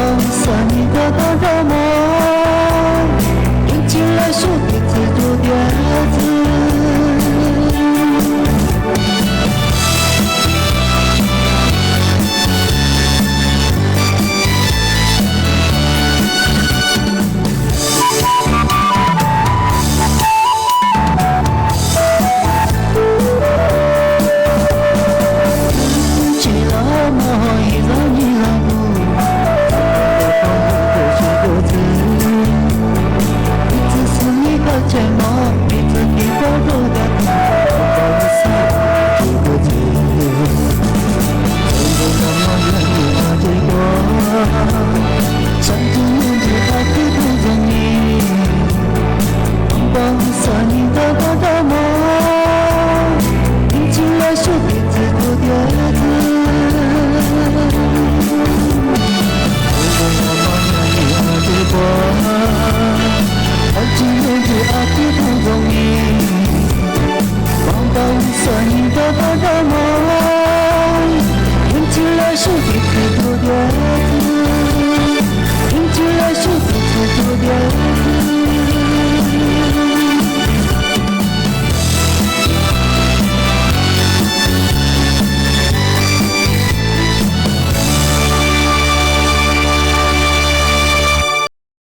ชาชีเอาพลักเกิดจากสุขุมยังไงวันนั้นเนี่ยโดงาโอ้วันนั้นจะเลยไปประจังมันยังวันนั้นเฮียติดเสือชาอะโลคือติดก้าววัวมียังไงวันละคือให้ความหวังว่าโอ้วันละฉากก็มาว่าจบแป้มแบบจับเหมือนแบงอ่ะเอาวันละคือก็มาว่าเอาคือโอ้ยยี่ติก็ช่วยเอาคือว่าเปล่าละว่าส่วนว่าติเกลือไปคือว่าเอาคนเดียวละ在一ผู้บาทที่เฮียอุ้ยเจ้าอ้วนนะชิคงมาคือจำโมงชิคงแต่ก็ถือว่ามันยังเนาะแรกๆมันยังก็เทียงไงสมมติว่ากูถูกมาแน่ผมค่อยไปชมมาคือในหน้าที่ผู้บาที่เฮียที่ได้อ้วนนะว่าโนอินเทอร์เน็ตเฟมแบบคือโทรศัพท์ตึงเนี่ยมาคือผู้บอกว่าเฮียเกิดที่ตัวเกิดที่ย้อนไหนยังไงว่ากันยาไปอะไรอาบัติมาซาชิวส์ที่มาหยิมาชิวมันยังยี่ที่ขวา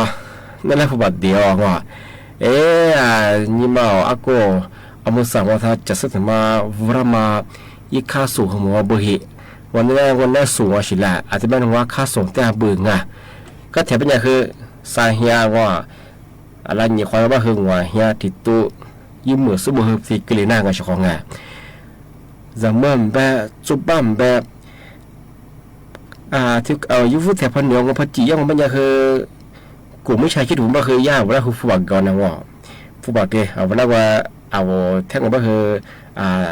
ไว้ใจเอานะว่าว่าคือไงยี่คือนั่นแหละคือยี่แล้วไว้ใจจีบไปยี่ฟุตบอลก่อนนั่นแหละว่าโน้แต่อยู่จะว่าคือถึงเฮียแบบเกิดงอว่าเฮียแบบเกิดง่ะที่เกิดแบบกันยาแบบเจ้าของแบรนด์ได้แต่ความเดียวเลยจริงอ่ะจากมันแบบจะว่าบางอย่างที่บ้านมันคือช่วง14วันเลนไทน์เนี่ยคือวันแห่งความรักนะครับวันลิซุ่งเขาเป็นเนี่ยคือนู่นนี้เห็นยี่บ้านยังไงที่นี่ฮะซีรีส์ยังไงที่เป็นคือกลุ่มมิชาชีที่เราโชว์มาคาสุกเกิดสมบัติคือฟีบุยปอชานีว่าเราช่วยบิวไงช่วยบิวก็คือบีบีมาคือเนี่ยเอาเวลาปุ๊บเขาช่วยล้างว่าก็นี่มาโน่นก็จะส่งงาในจีเราว่านี่มีบ้างไงว่าอันนู้นเบียเว้อันนู้นนั่นสิมีจังว่าคือที่อีข้อมูลสอบถ่ายมาจอยเฉพาะที่เป็นอย่างคือช่วง14วันเลนไทน์เป็นคือกลุ่มที่ใช้ชื่อว่าคือที่รีแบงเนี่ยเวลาเกิดจากอะไรคือมีที่เป็นอย่างคือมาคือจำโมเฉพาะโอหายกรรมนูโอหายยิ่งคือฟุตบอลคือถูกว่าเสียฟุตบอลเขาเวเฉพาะที่เป็นอย่างZagwan ba zamuan ba muchipam ba muchimam ba ama he atinya zamo pihwano chopa bibit wa na pokwa ta chulang ba he yukode he yi asitsamo atile pa chula ba he ama he tinya ti zamu chopa le manga zamu hungo shoko zamu he tenya zamo pihwano chopa thwa ta chula he yu be tinya he yu ku pa he khasalong biคือหล่อยาเว้ไงพอข้อช่วยงานเมื่อช่วยมาคือแต่สูเลยเขาคือผู้บาดเจ็บมาคือจ่วยงามาคือจำโมงสุป้างจำเมื่อคือเบียมาคือพาซื้อช่องมาคือวิดีโอคอลยี่สิบคนฟุตบอลเขาถูกอีป้ออีกล้องปุ๋ยอีกล้องปุ๋ยว่ามันผิดยังมัวยังไงกลุ่มวิชาชีพมันยังหลักสูตรเขาส่วนใหญ่กล้องวิดีโอยังเปิดเฉพาะไง也是最喜欢这边也比话我嘛拍摄上面也是也比如嘛这我一个的是呢需要话嘛需要嘛是呢我วิดีโอคอลปุ๋ยนี่ยี่เราบอกเขาช่วยยังไงยี่พี่พับปุ๋ยป้องเนี่ยทำไมยังไม่ใช่ชีพมันง่ายใช่ไหมแต่ก็ทำให้เนาะปุ๋ยก็มันก็คือยี่ปุ๋ยคือแบบนั้นใช่ไหมมันจะช่วยเนี่ยว่าคือยี่นี่ใส่กับเรียนรู้ยังไงหลักส่วนใหญ่คือที่สิ่งคือจ้างอาจจะไปยาสำนักงานตำรวจแห่งชาติคือประกาศแจ้งเตือนวันที่14วาเลนไทน์ว่าไงช่วงที่หนีฮะคนนี้คือนิวนี้เห็นยิงอาจจะเป็นอย่างคือว่าจากเมืองแบงเจ้าว่ามาคืออาทิตย์นี้จากเมืองเรื่องที่เชื่อมั้งอาทิตย์เป็นยังไงมาสักว่าช่วยให้หมกกว่า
Semua tiro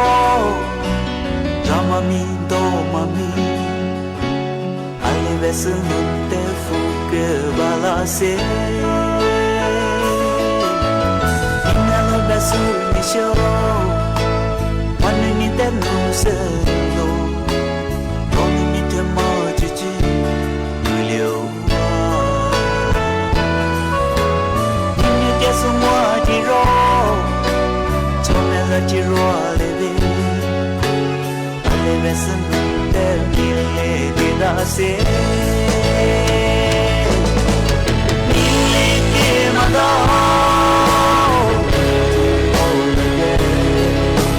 mille che manda tiro la leve mille che manda non è di nero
Sopa tiro ngami Kani jati lalo Ane beseno te ile gerase Ile ke mada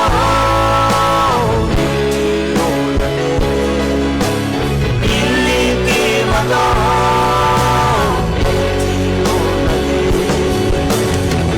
Ile ke mada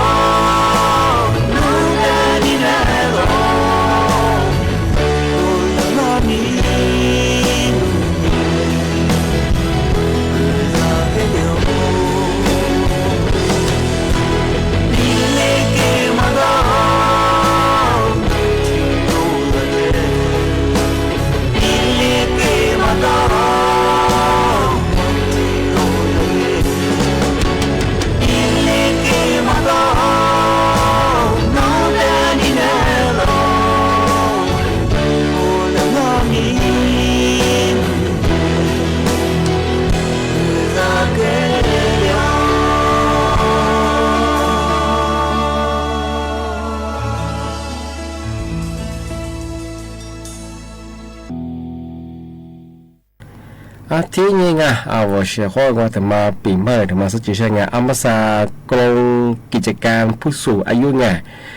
ย่าเธอประกาศแจ้งเตือนยิฟลาบ้างไงอามาซาเธอกลุ่มมิชาชีไงย่าเธออ้างวันหนึ่งกรงกิจการผู้สูงอายุงอเธอผู้สูงอายุแล้วกว่าชิสู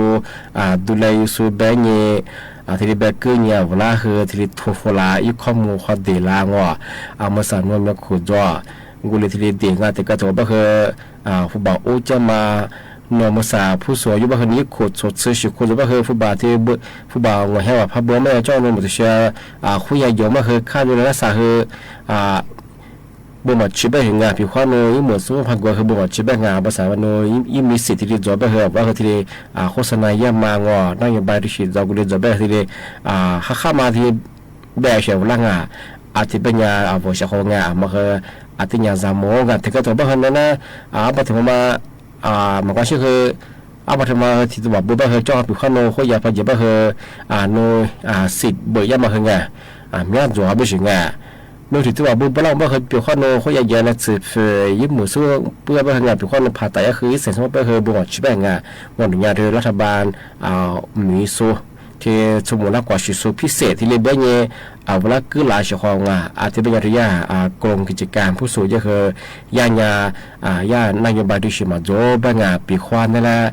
มาทฟลานีวันนี้กรมกิจการผู้สูงอายุคนหนึ่งที่รัฐบาลหลักส่งเพื่อเนี่ยวัสดุละสมุนที่ทุฟลายี่ข้อมูลเดียมากุลิทิลิเบมาว่าเนี่ยยี่มีสิ่งกุลิจอที่จอเป็นยังไงเบเกอร์มาคือที่ชิดวางที่เป็นคือมาสายาสำนักงานตำรวจคือประกาศแจ้งเตือนมาคือเนี่ยที่เนี่ยสมุนประกาศที่เนี่ยที่กรมกิจการคือเนี่ยนายบายวันที่ยาหลักส่วนละเบนเนี่ยเวลาทุฟลาเนี่ยมาคือที่ชิมจงที่เนี่ยว่าโทรศัพท์คนได้คือข้อความสุฟลามาโดฟิบุข้อนี้ข้อความสวยมาตัวเชียมาจุบังอาจจะไม่ใช่ปีขว้างมาพักที่จุบังคือถ้าจุดมางมาสักยานไม่มีบริษัทมาจุบังที่รับตัวฟลานี้ข้อมูลเดียวมามาคือช่วยทำอะไรปีมาช่างอาทิตย์บ้างมันยังนี่เนี่ยคือนั่นละปีมาคือที่เราจอยช่วยในไปคือรายการลิส่งยาโฉมโมควานีจีโมที่แน่ดองที่หมดแล้วก็คือหนีโมควานีสามโมวิทยุวันนั้นสุดท้ายคือบุกงเอาเสียความรักคือจะชื่อจามาพูดจากสิ่งที่ว่าคือมีว่าจีที่นี่น่าจะเป็นอะไรที่ทำตัวแล้วก็จะคือพูดจากสิ่งที่ว่าคือมีจะคือฮักคือด้วยคือว่ากุยจีเอาเสียความรักคือบุกว่า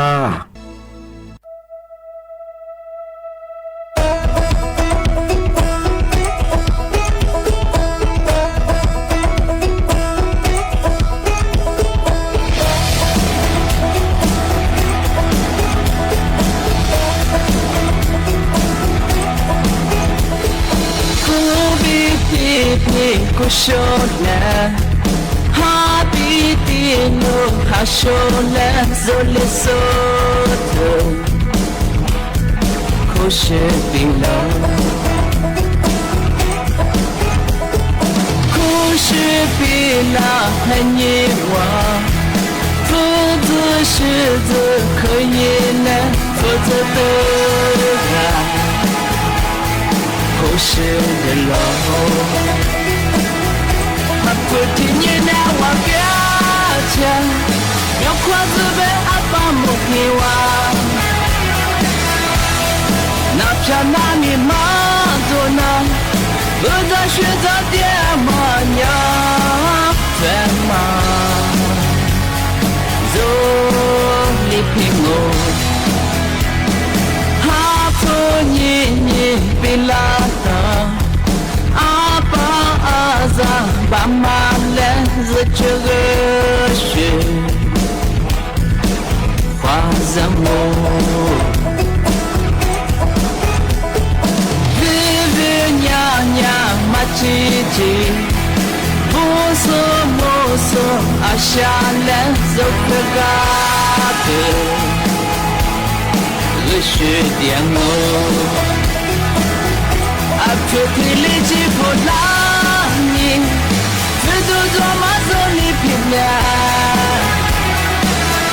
Yesu çölün zaten şatı Yipiti mama pinama aşağım mera Zor başına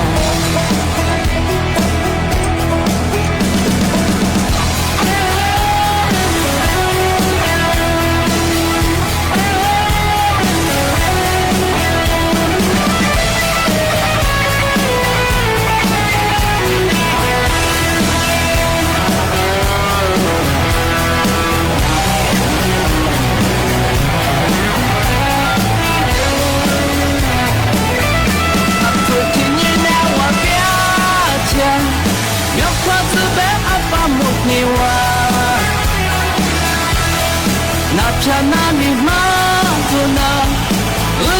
择点嘛呀偏嘛走里平我哈不耶耶比拉那阿爸阿扎爸妈来自这个学花上我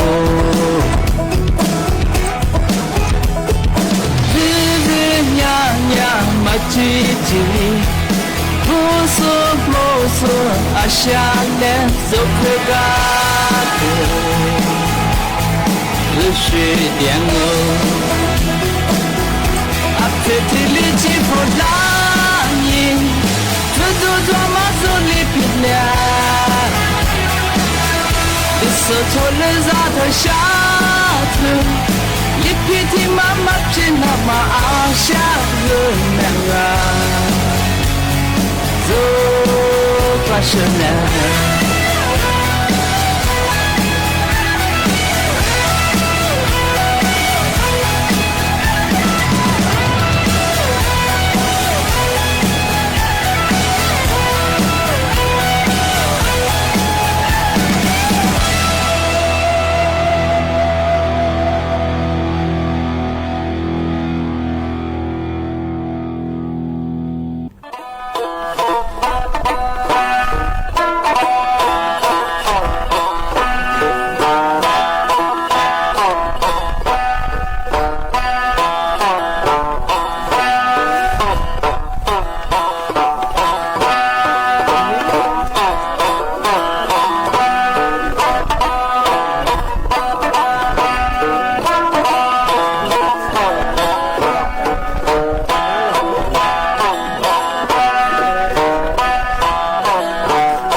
สถานีวิทยุกระจายเสียงแห่งประเทศไทย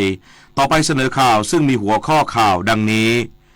นายกรัฐมนตรีจะร่วมประชุมกับนายกรัฐมนตรีมาเลเซียในโอกาสเดินทางเยือนไทยเพื่อติดตามความคืบหน้าการค้าและยกระดับความร่วมมือในระดับอาเซียนรัฐบาลเตรียมเพิ่มการนำเข้า LNG และจะผลักดันให้ไทยเป็นศูนย์กลางการซื้อขาย LNG ในภูมิภาคผู้นำจีนให้คำมั่นว่าจีนจะยืนหยัดเคียงข้างประเทศในภูมิภาคเอเชียตะวันออกเฉียงใต้เพื่อรับมือกับการเผชิญหน้าทางภูมิรัฐศาสตร์และการกีดกันทางการค้า ศึกฟุตบอลยูฟ่าแชมเปี้ยนส์ลีกอาร์เซนอลชนะเรอัลมาดริด2-1ผ่านเข้ารอบรองชนะเลิศไปพบกับปารีสแซงต์แชร์กแมงต่อไปเป็นรายละเอียดของข่าว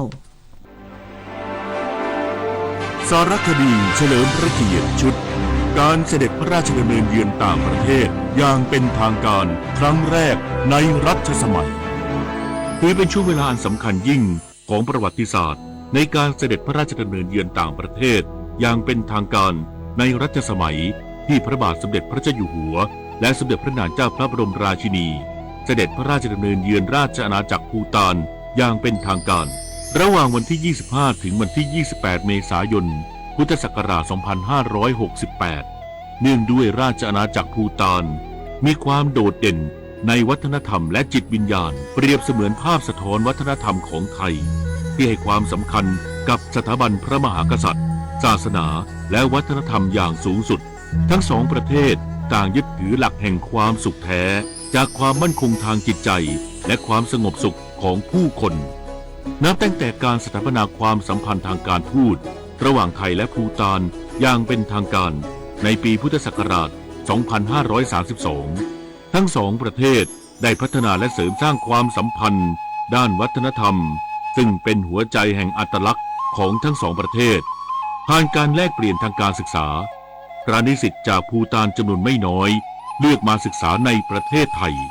ได้กลายเป็นสะพานแห่งปัญญาเชื่อมโยงระหว่างพระสงฆ์และประชาชนของทั้งสองประเทศความสัมพันธ์ระหว่างไทยและภูฏานจึงงอกงามยิ่งขึ้น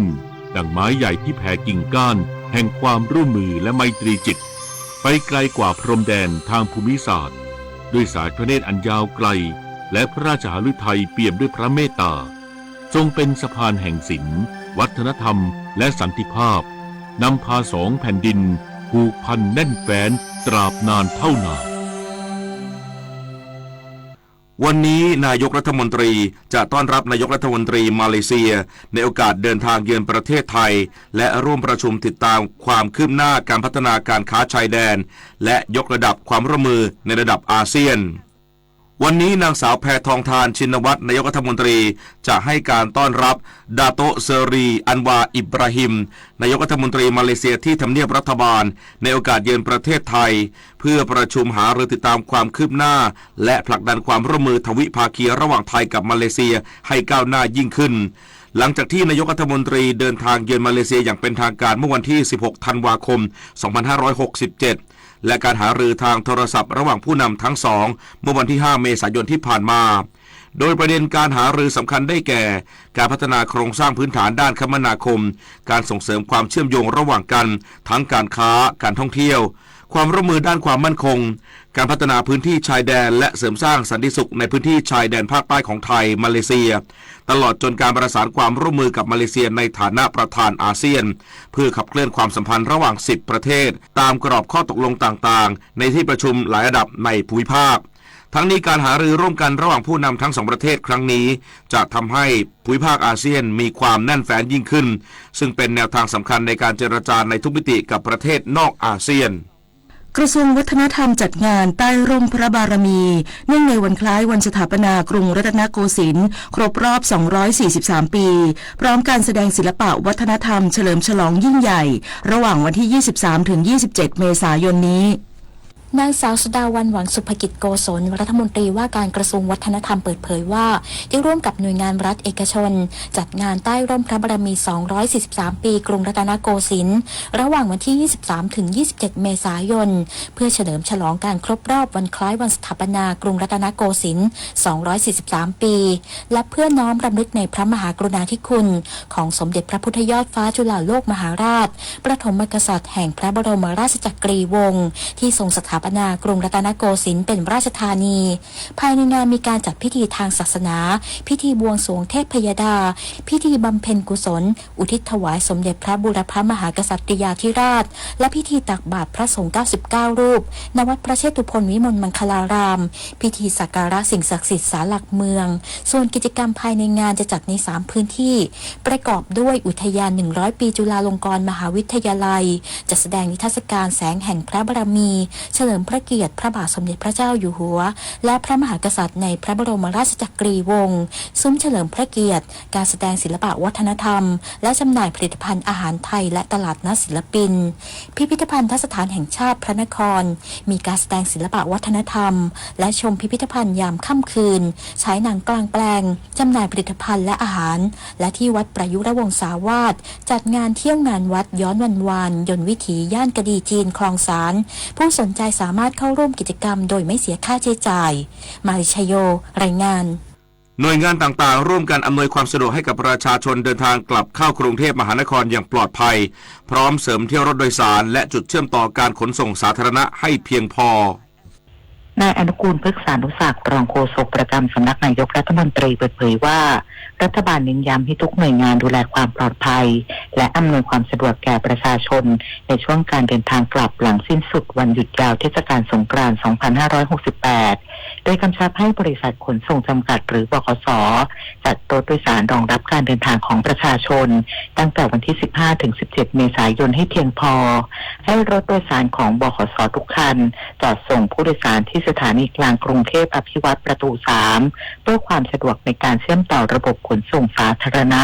โดยขสมก.จัดรถเมล์ให้บริการภายในสถานีขนส่งหมอที่ 2 และจัดรถชัตเทิลบัสเชื่อมต่อระหว่างหมอที่ 2 กับ BTS หมอชิดและ MRT สวนจตุจักรให้บริการตั้งแต่เวลา 4 นาฬิกาถึง 22 นาฬิกาและขอความร่วมมือผู้ประกอบการแท็กซี่จอดรับผู้โดยสารในจุดที่กำหนดเพื่อความสะดวกปลอดภัยด้านนายวิริศ อมรปานผู้ว่าการรถไฟแห่งประเทศไทยหรือรฟท.เปิดเผยว่ารฟท.เพิ่มขบวนรถเสริมพิเศษอีกจำนวน 8 ขบวนจากขบวนรถประจำที่มี 210 ขบวนครอบคลุมเส้นทางสายเหนือตะวันออกเฉียงเหนือและสายใต้ซึ่งผู้โดยสารสามารถเดินทางเชื่อมต่อไปยังระบบขนส่งสาธารณะอื่นๆได้อย่างสะดวกโดยจุดต่อรถประจำทางอยู่ที่บริเวณประตู 4, 5 และ 10 ส่วนจุดบริการแท็กซี่อยู่ที่บริเวณประตู 7 และประตู 8 ทั้งนี้การรถไฟให้ความสำคัญสูงสุดกับความปลอดภัยของผู้โดยสารโดยจัดเจ้าหน้าที่ตำรวจคอยดูแลพร้อมใช้กล้องวงจรปิดหรือ CCTV เฝ้าระวังทั้งในสถานีและบนขบวนรถตลอด 24 ชั่วโมงนายสมศักดิ์ เทพสุทินรัฐมนตรีว่าการกระทรวงสาธารณสุขกล่าวว่าได้กำชับเจ้าหน้าที่และบุคลากรทางการแพทย์เตรียมความพร้อมรับมือเหตุฉุกเฉินโดยศูนย์ปฏิบัติการด้านการแพทย์และสาธารณสุขหรือ EOC ทั้งในส่วนกลางและจังหวัดยังคงทำงานต่อเนื่องตลอด 24 ชั่วโมงเพื่อให้สามารถเข้าถึงและช่วยเหลือผู้เจ็บป่วยได้อย่างทันท่วงทีพร้อมฝากถึงผู้ขับขี่หากรู้สึกเหนื่อยล้าขอให้หยุดพักตามจุดบริการก่อนค่อยเดินทางต่อเพื่อความปลอดภัยพนิษฐ์นาถ ขวัญแสนสุขรายงานรัฐบาลเตรียมเพิ่มการนำเข้า LNG และจะผลักดันให้ไทยเป็นศูนย์กลางการซื้อขาย LNG ในภูมิภาคพร้อมร่วมกับธนาคารแห่งประเทศไทยหาแนวทางเจรจารับมือภาษีการค้าสหรัฐวันนี้นายพิชัยชุนหวชิระรองนายกรัฐมนตรีและรัฐมนตรีว่าการกระทรวงการคลังประชุมหารือกับกรมสรรพสามิตและบริษัทปตท.จำกัดมหาชนเพื่อวางแผนรับมือนโยบายกำแพงภาษีสหรัฐด้านพลังงานโดยมีแผนเพิ่มการนำเข้าน้ำมันดิบและก๊าซธรรมชาติจากสหรัฐในปี 2569 จะนำเข้าก๊าซ LNG ประมาณ 1 ล้านตันมูลค่า500 ล้านเหรียญสหรัฐและในอีก 5 ปีข้างหน้าจะทำสัญญาซื้ออีก 1 ล้านมูลค่าราว600 ล้านเหรียญสหรัฐและมีแผนจะทำสัญญานำเข้า15 ปีต่อเนื่องปีละ 1 ล้านตันรวมถึงจะนำเข้าก๊าซอีเทนอีก 400,000 ตันภายใน 4 ปีและจะพยายามผลักดันให้ไทยเป็นศูนย์กลางการซื้อขาย LNG ในภูมิภาคก็มาคุยกันเรื่องมีการนำเข้า LNG ค่อนข้างเยอะปีหนึ่งประมาณ10 กว่าล้านตันก็แปลว่าถ้าเราจะตกลงกับเขาได้เนี่ยครับเราก็จะดูว่าอันไหนที่จะซื้อได้ในราคา competitive แล้วก็นึกถึงไปว่าในอเมริกามีเยอะถ้าเราจะซื้อเขาอีก1 ล้านตัน5 ปีข้างหน้าก็อาจจะเสนอได้รองนายกรัฐมนตรีและรัฐมนตรีว่าการกระทรวงการคลังยังประชุมหารือกับนายเศรษฐพุทธสุทธิวาฒนฤพุทธผู้ว่าการธนาคารแห่งประเทศไทยหรือธปท.เพื่อขอความคิดเห็นและหาแนวทางเจรจาภาษีการค้ากับสหรัฐแต่เนื่องจากไม่สามารถคาดเดาผลกระทบที่ชัดเจนได้จึงยังไม่สามารถหาข้อสรุปในการเจรจาได้ซึ่งธปท.และกระทรวงการคลังจะทำงานร่วมกันอย่างใกล้ชิดมากขึ้นเพื่อเตรียมมาตรการรองรับผลกระทบที่จะตามมาเราคงต้องมามอนิเตอร์แล้วครับว่าสินค้าประเภทไหนที่เราส่งไปที่ไหนและแต่ละประเทศที่คุยอเมริกาเขาเป็นยังไงแต่ว่าจริงๆสิ่งที่ทำเนี่ยผมเข้าใจว่าทางแบงก์ชาติเนี่ยเขาต้อง ติดตามมอนิเตอร์และโดยเฉพาะอย่างยิ่งจะมีการประชุมอาทิตย์หน้านะครับก็คงมอนิเตอร์ที่เกิดขึ้นในประเทศหลักๆด้วยนอกจากนี้นายพิชัยยังกล่าวถึงการออกใบอนุญาตของธนาคารไร้สาขาหรือ Visual Bank ว่าธปท.ได้นำส่งรายชื่อผู้ผ่านเกณฑ์คุณสมบัติที่จะได้รับใบอนุญาตมาแล้ว3รายเพื่อให้กระทรวงการคลังออกใบอนุญาตซึ่งจะเป็นการเพิ่มการลงทุนของต่างประเทศในไทยวริศราโตปะรายงานกรมป้องกันและบรรเทาสาธารณภัยเร่งหาแนวทางการแจ้งเตือนประชาชนกรณีเกิดแผ่นดินไหวหรือภัยพิบัติอื่นให้เป็นไปอย่างรวดเร็วทันสถานการณ์นายภาสกรบุญยลักษณ์อธิบดีกรมป้องกันและบรรเทาสาธารณภัยเปิดเผยถึงการหารือกับผู้แทนจากหน่วยงานที่เกี่ยวข้องในการกำหนดเกณฑ์การแจ้งเตือนภัยแก่ประชาชนกรณีเกิดแผ่นดินไหวหรือสาธารณภัยอื่นว่าขณะนี้ทั่วโลกต่างประสบปัญหาสาธารณภัยที่มีความแปรผันมากขึ้นปภ.จึงเชิญหน่วยงานที่เกี่ยวข้องร่วมประชุมหารือเกณฑ์การแจ้งเตือนภัยการปฏิบัติการแจ้งเตือนภัยรวมถึงช่องทางการแจ้งข่าวสารระหว่างหน่วยงานก่อนส่งไปยังศูนย์เตือนภัยพิบัติแห่งชาติเพื่อแจ้งเตือนประชาชนอย่างเป็นระบบสำหรับกรณีการแจ้งเหตุแผ่นดินไหวกองเฝ้าระวังแผ่นดินไหวกรมอุตุนิยมวิทยาเป็นหน่วยรับผิดชอบในการแจ้งเหตุและส่งข้อความแรกให้ประชาชนรับจากนั้นปภ.จะดำเนินการตามขั้นตอนการแจ้งต่อไปซึ่งขณะนี้ปภ.ได้เปิดใช้งานและอยู่ระหว่างทดสอบระบบเซลล์บรอดแคสต์โดยจะเร่งพัฒนาและทดสอบร่วมกับผู้ให้บริการเครือข่ายเพื่อให้การแจ้งเตือนภัยสู่ประชาชนมีประสิทธิภาพมากยิ่งขึ้นวันนี้มูลนิธิแพทย์อาสาสมเด็จพระศรีนครินทราบรมราชชนนีหรือพอสวจะออกให้บริการประชาชนในพื้นที่จังหวัดตรังที่หมู่4อบต.เกาะเปียตำบลเกาะเปียอำเภอย่านตาขาวและหมู่ที่4บ้านในโหนดตำบลเมาะอำเภอกระปงจังหวัดยะลาที่หมู่3โรงเรียนบ้านมาลาตำบลตาเนาะแมเราะอำเภอเบตงจังหวัดสระแก้วที่หมู่1โรงเรียนบ้านโคตรลานตำบลศรีนรงค์อำเภอชุมพลบุรีจึงขอเชิญชวนประชาชนในพื้นที่ดังกล่าวไปรับบริการโดยไม่เสียค่าใช้จ่ายใดๆต่อจากนี้ไปขอเชิญรับฟังเสียงจากใจไทยคู่ฟ้าคณะรัฐมนตรีรับทราบแนวทางโครงการบ้านเพื่อคนไทยนำร่องระยะที่1จำนวน4โครงการโดยใช้ที่ดินของการรถไฟแห่งประเทศไทยพัฒนาเป็นที่อยู่อาศัยราคาประหยัดใกล้ระบบขนส่งสาธารณะพื้นที่นำร่องได้แก่กิโลเมตร11กรุงเทพมหานครรอบสถานีรถไฟธนบุรีสิริราชรอบสถานีรถไฟเชียงใหม่และรอบสถานีรถไฟเชียงรากปทุมธานีโดยผู้เข้าร่วมโครงการจะได้สิทธิ์การเช่าที่อยู่อาศัย30ปีและต่ออายุได้อีก30ปีตามกฎหมายเพื่อเพิ่มโอกาสในการเข้าถึงที่อยู่อาศัยและสร้างความเท่าเทียมกันทางเศรษฐกิจสื่อสารภารกิจรัฐบาลกับดิฉันสสิการวัฒนจันทร์รองโฆษกประจำสำนักนายกรัฐมนตรีด้วยพระมหากรุณาธิคุณของพระบาทสมเด็จพระเจ้าอยู่หัวที่ทรงให้ความสำคัญกับเยาวชนซึ่งจะเป็นพลังสำคัญในการพัฒนาแห่งอนาคตจากพระบรมราโชบายด้านการศึกษา4ประการที่ระบุไว้ว่าเด็กต้องมีทัศนคติที่ถูกต้องต่อบ้านเมืองมีพื้นฐานชีวิตมั่นคงเปี่ยมคุณธรรมมีอาชีพและเป็นพลเมืองดีของสังคมเพราะทุกก้าวของเยาวชนคือก้าวที่นำพาชาติสู่ความมั่นคงสงกรานต์ปีนี้การเดินทางราบรื่นรอยยิ้มสดใสรู้เส้นทางรู้สภาพจราจรปลอดภัยกว่าเกาะติดทุกสถานการณ์ทุกเส้นทางหลักทั่วประเทศพบกับรายการสัญจรสงกรานต์สนุกสนานปลอดภัย 11-17 เมษายนนี้เวลา 16 นาฬิกาถึง 19 นาฬิกาฟังได้ทางสถานีวิทยุกระจายเสียงแห่งประเทศไทยและเครือข่ายวิทยุกรมประชาสัมพันธ์7:15 นาทีต่อไปรับฟังข่าวต่างประเทศครับสำนักข่าวซินหัวรายงานโดยอ้างการเปิดเผยของประธานาธิบดีสีจิ้นผิงผู้นำจีนระหว่างการพบหารือกับนายกรัฐมนตรีอันวาอิบราฮิมของมาเลเซียซึ่งเป็นประธานของอาเซียนประจำปีนี้ที่เมืองปุตราจายาศูนย์กลางการปกครองของมาเลเซียเนื่องในโอกาสการเยือนมาเลเซียอย่างเป็นทางการเมื่อวานที่ผ่านมาตามเวลาท้องถิ่นโดยให้คำมั่นว่าจีนจะยืนหยัดเคียงข้างประเทศต่างๆในภูมิภาคเอเชียตะวันออกเฉียงใต้เพื่อรับมือกับการเผชิญหน้าทางภูมิรัฐศาสตร์และการกีดกันทางการค้า ขณะที่นายกรัฐมนตรีอิบราฮิมเน้นย้ำว่าอาเซียนไม่สนับสนุนมาตรการภาษีศุลกากรใดๆก็ตามที่เป็นการกำหนดแต่เพียงฝ่ายเดียวและจะส่งเสริมความก้าวหน้าร่วมกันเพื่อรักษาการเติบโตทางเศรษฐกิจสำนักข่าวทาสของทางการรัสเซียรายงานโดยอ้างแถลงการของนายดมิทรีเปสคอฟโฆษกทำเนียบประธานาธิบดีรัสเซียเมื่อวันพุธที่ผ่านมาตามเวลาท้องถิ่นที่ยืนยันว่า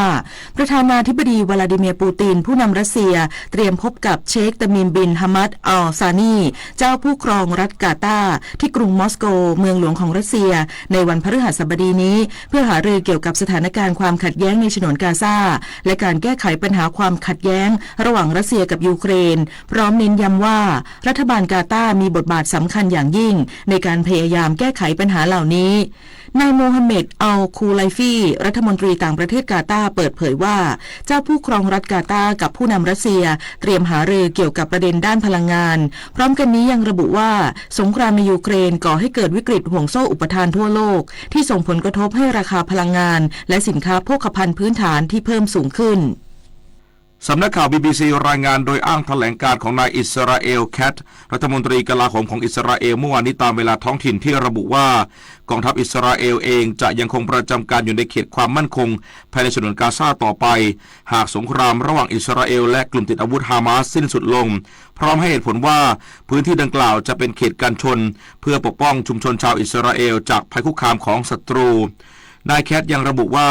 อิสราเอลจะยังคงปิดกั้นการส่งความช่วยเหลือด้านมนุษยธรรมเข้าไปในฉนวนกาซาต่อไปเป็นเวลา6 สัปดาห์เพื่อกดดันให้กลุ่มฮามาสปล่อยตัวประกันทั้งหมดที่ถูกจับไว้ตั้งแต่วันที่7 ตุลาคมปี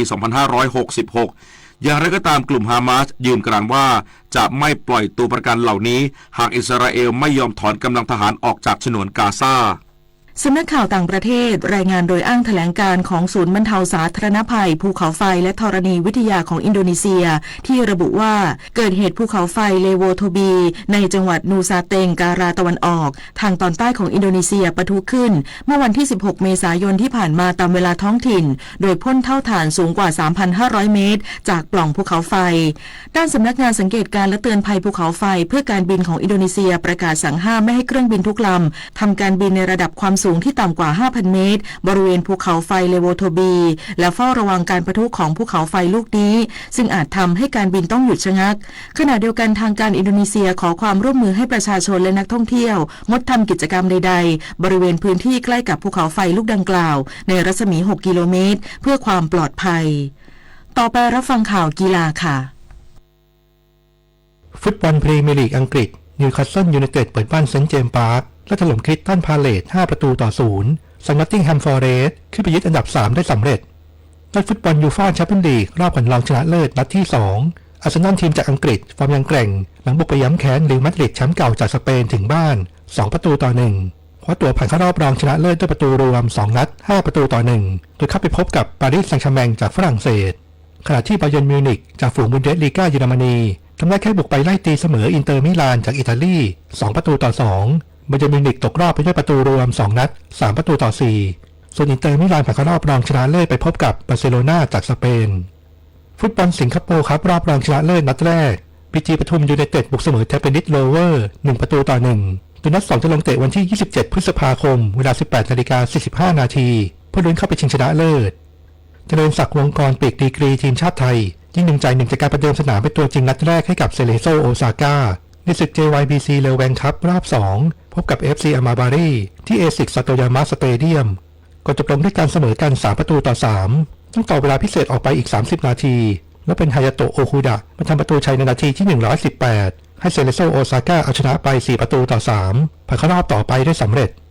บาสเกตบอล NBA รอบเพลย์อินและ2ทีมแรกที่คว้าตั๋วเข้ารอบเพลย์ออฟและชนะอันดับ7จากทั้ง2สายเป็นที่เรียบร้อยโดยออร์แลนโดเมจิกเปิดบ้านถล่มแอตแลนตาฮอคขาดลอย120-95คว้าอันดับ7ของสายตะวันออกเตรียมพบกับบอสตันเซลติกแชมป์เก่าในรอบเพลย์ออฟขณะที่โกลเด้นสเตทวอริเออร์ผ่านเข้ารอบด้วยการเฉือนชนะเมมฟิสกริซลี่121-116ได้อันดับ7ของสายเตรียมพบกับฮูสตันร็อกเก็ตในรอบเพลย์ออฟวอลเลย์บอลชายหาดเอสโคลา AVC บีทัวร์ซามิลาโอเพ่นครั้งที่24ที่บริเวณชายหาดซามิลาจังหวัดสงขลาในรอบรองชนะเลิศเหลือทีมนักตบไทยในประเภททีมหญิงวรพีราชยากรก้องภพสรุตตาวดีกับธาราวดีนาราพรพัฒน์เป็นคู่มือวางอันดับ1ของรายการ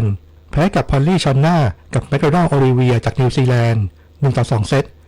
21-19 16-21 13-15ลงไปชิงอันดับ 3 กับเฟรมิงจัสมินและเฟเจสสเตฟานีจากออสเตรเลียคู่มือ 2 ของรายการซึ่งคู่สาวไทยแพ้ไปอีก 0-2 เซต 17-21 และ 9-21 พลาดคว้าอันดับ 3 ไปอย่างน่าเสียดายจนเป็นอันดับ 4 ของการแข่งขันเทเบิลเทนนิสรายการ ITTF Men and Women World Cup มาเก๊า 2025 ที่ Galaxy Arena มาเก๊าในรอบแบ่งกลุ่มนัดที่ 2 โดยในกลุ่ม 10 สุทธาสินี เสวตระบุตรมืออันดับ 69 ของโลกแพ้กับเฉิงไอชิงมืออันดับ 11 ของโลกจากไต้หวัน 1-3 เกมส่งผลให้สุทธาสินีทำผลงานแข่ง 2 ชนะ 1 แพ้ 1 ได้อันดับ 2 ของกลุ่มตกรอบไปอย่างน่าเสียดายขณะที่อรวรรณภาระนังมืออันดับ 64 ของโลกแข่งขันในกลุ่ม 7 แมตช์ที่ 2 แพ้กับฮินะฮายาตะมืออันดับ 6 ของโลกจากญี่ปุ่น 0-4 เกมตกรอบตามรุ่นพี่ทีมชาติไทยไปอย่างน่าเสียดายพิจิตร กัญจนกุลรายงานต่อไปรับฟังพยากรณ์อากาศค่ะพยากรณ์อากาศ 24 ชั่วโมงข้างหน้าประเทศไทยตอนบนมีฝนฟ้าคะนองและลมกระโชกแรงบางแห่งรวมถึงอาจมีฟ้าผ่าเกิดขึ้นได้บางพื้นที่โดยมีอากาศร้อนในภาคเหนือภาคตะวันออกเฉียงเหนือและภาคกลางขอให้ประชาชนบริเวณดังกล่าวระวังอันตรายจากฝนฟ้าคะนองและลมกระโชกแรงที่จะเกิดขึ้นโดยหลีกเลี่ยงการอยู่ในที่โล่งแจ้งใต้ต้นไม้ใหญ่สิ่งปลูกสร้างและป้ายโฆษณาที่ไม่แข็งแรงสำหรับเกษตรกรควรเตรียมการป้องกันความเสียหายที่อาจจะเกิดขึ้นกับผลผลิตทางการเกษตรและสัตว์เลี้ยงรวมทั้งดูแลรักษาสุขภาพในช่วงที่สภาพอากาศเปลี่ยนแปลงไว้ด้วย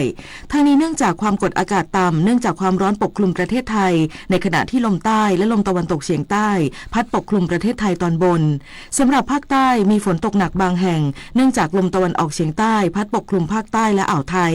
ส่วนคลื่นลมบริเวณอ่าวไทยและทะเลอันดามันสูงประมาณ1เมตรบริเวณที่มีฝนฟ้าคะนองคลื่นสูงมากกว่า2เมตรขอให้ประชาชนบริเวณภาคใต้ระวังอันตรายจากฝนตกหนักและฝนที่ตกสะสมซึ่งอาจทำให้เกิดน้ำท่วมฉับพลันโดยเฉพาะพื้นที่ลาดเชิงเขาใกล้ทางน้ำไหลผ่านและพื้นที่ลุ่มส่วนชาวเรือบริเวณอ่าวไทยและทะเลอันดามันควรหลีกเลี่ยงการเดินเรือในบริเวณที่มีฝนฟ้าคะนองไว้ด้วยสภาวะอากาศที่มีผลต่อการสะสมฝุ่นละอองในระยะนี้การสะสมของฝุ่นละอองหมอกควันบริเวณภาคตะวันออกเฉียงเหนืออยู่ในเกณฑ์ปานกลางถึงค่อนข้างมากโดยมีแนวโน้มเพิ่มขึ้นเนื่องจากมีการระบายอากาศที่ไม่ดีพยากรณ์อากาศตั้งแต่เช้าวันนี้จนถึงเช้าวันพรุ่งนี้ภาคเหนืออากาศร้อนกับมีฝนฟ้าคะนอง30%ของพื้นที่และมีลมกระโชกแรงบางแห่งอุณหภูมิสูงสุด 35-39 องศาเซลเซียสภาคตะวันออกเฉียงเหนืออากาศร้อนกับมีฝนฟ้าคะนอง30%ของพื้นที่และมีลมกระโชกแรงบางแห่งอุณหภูมิสูงสุด 36-38 องศาเซลเซียสภาคกลางอากาศร้อนกับมีฝนฟ้าคะนอง30%ของพื้นที่และมีลมกระโชกแรงบางแห่งอุณหภูมิสูงสุด 36-39 องศาเซลเซียสภาคตะวันออกมีฝนฟ้าคะนอง40%ของพื้นที่กับมีลมกระโชกแรงบางแห่งอุณหภูมิสูงสุด 33-36 องศาเซลเซียสลมใต้ความเร็ว 15-30 กิโลเมตรต่อชั่วโมงทะเลมีคลื่นสูงประมาณ1เมตรบริเวณที่มีฝนฟ้าคะนองคลื่นสูงมากกว่า2เมตรภาคใต้ฝั่งตะวันออกมีฝนฟ้าคะนอง70%ของพื้นที่และมีฝนตกหนักบางแห่งอุณหภูมิสูงสุด 33-35 องศาเซลเซียสลมตะวันออกเฉียงใต้ความเร็ว 15-30 กิโลเมตรต่อชั่วโมงทะเลมีคลื่นสูงประมาณ1เมตรบริเวณที่มีฝนฟ้าคะนองคลื่นสูงมากกว่า2เมตรภาคใต้ฝั่งตะวันตกมีฝนฟ้าคะนอง60%ของพื้นที่และมีฝนตกหนักบางแห่งอุณหภูมิสูงสุด 33-34 องศาเซลเซียสลมตะวันตกความเร็ว 15-30 กิโลเมตรต่อชั่วโมงทะเลมีคลื่นสูงประมาณ1เมตรบริเวณที่มีฝนฟ้าคะนองคลื่นสูงมากกว่า2เมตรกรุงเทพมหานครและปริมณฑลอากาศร้อนกับมีฝนฟ้าคะนอง30%ของพื้นที่และมีลมกระโชกแรงบางแห่งอุณหภูมิสูงสุด 35-38 องศาเซลเซียสสภาวะระดับน้ำในแม่น้ำเจ้าพระยาที่หน้ากองบัญชาการกองทัพเรือคำนวณโดยกรมอุทกศาสตร์กองทัพเรือวันนี้น้ำขึ้นเต็มที่เวลา 7:04 นาทีสูงกว่าระดับทะเลปานกลาง1เมตร7เซนติเมตรน้ำลงเต็มที่เวลา 3:02 นาที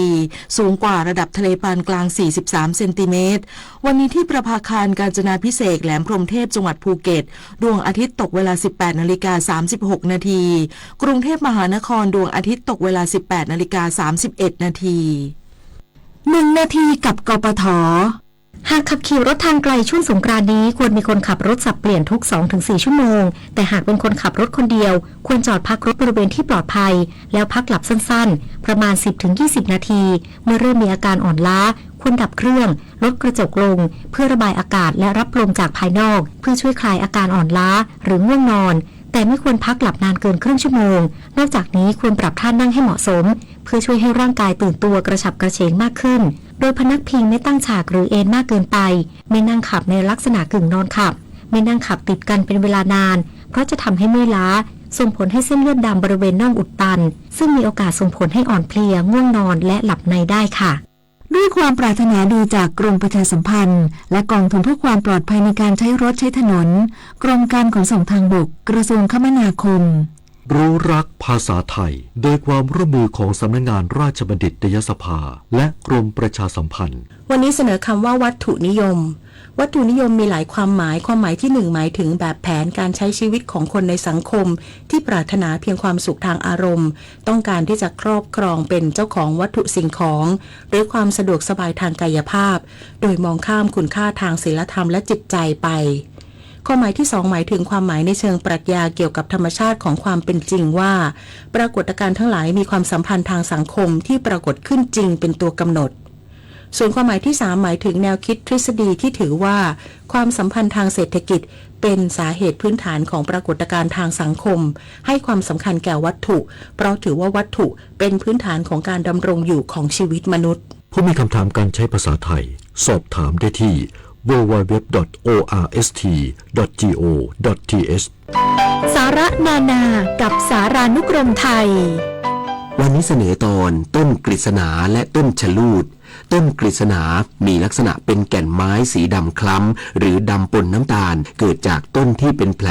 แล้วมีเชื้อราบางชนิดเข้าไปเจริญเติบโตในเนื้อไม้ทำให้ต้นกฤษณาซึ่งมีเนื้อไม้อ่อนเปลี่ยนเป็นเนื้อไม้แข็งและมีกลิ่นหอมแก่นไม้ที่หอมนี้นำมาใช้ปรุงแต่งเครื่องสำอางผสมเป็นเครื่องให้กลิ่นในงานพิธีกรรมหรือใช้เป็นเครื่องปรุงยาตามตำรับโบราณกฤษณาเป็นเครื่องหอมที่นิยมใช้กันมากในประเทศต่างๆแถบเอเชียส่วนชะลูดหรือนูดเป็นไม้เถาเนื้อไม้หอมใช้ได้ทั้งสดและแห้งนิยมนำมาอบผ้าให้มีกลิ่นติดทนนานติดตามเพิ่มเติมและฟังย้อนหลังได้ที่ Facebook, YouTube, Line และ Instagram @ สารานุกรมไทยและ www.saranukromthai.or.th สำหรับช่วงที่2ติดตามรับฟังการสัมภาษณ์นายฉัตรชัยคุณโลหิตรองอธิบดีกรมธุรกิจพลังงานเรื่องมาตรการความปลอดภัยในการใช้ถังก๊าซหุงต้มค่ะคนเราเมื่อมาอยู่ร่วมกันเป็นสังคมเป็นประเทศย่อมมีความขัดแย้งเกิดขึ้นบ้างเป็นปกติความสงบสุขของประเทศจึงไม่ได้เกิดจากการที่ไม่มีความขัดแย้งแต่อยู่ที่เมื่อเกิดความขัดแย้งขึ้นคราวใดก็สามารถคลี่คลายลงได้ด้วยความยุติธรรมพระบรมราโชวาทพระบาทสมเด็จพระเจ้าอยู่หัว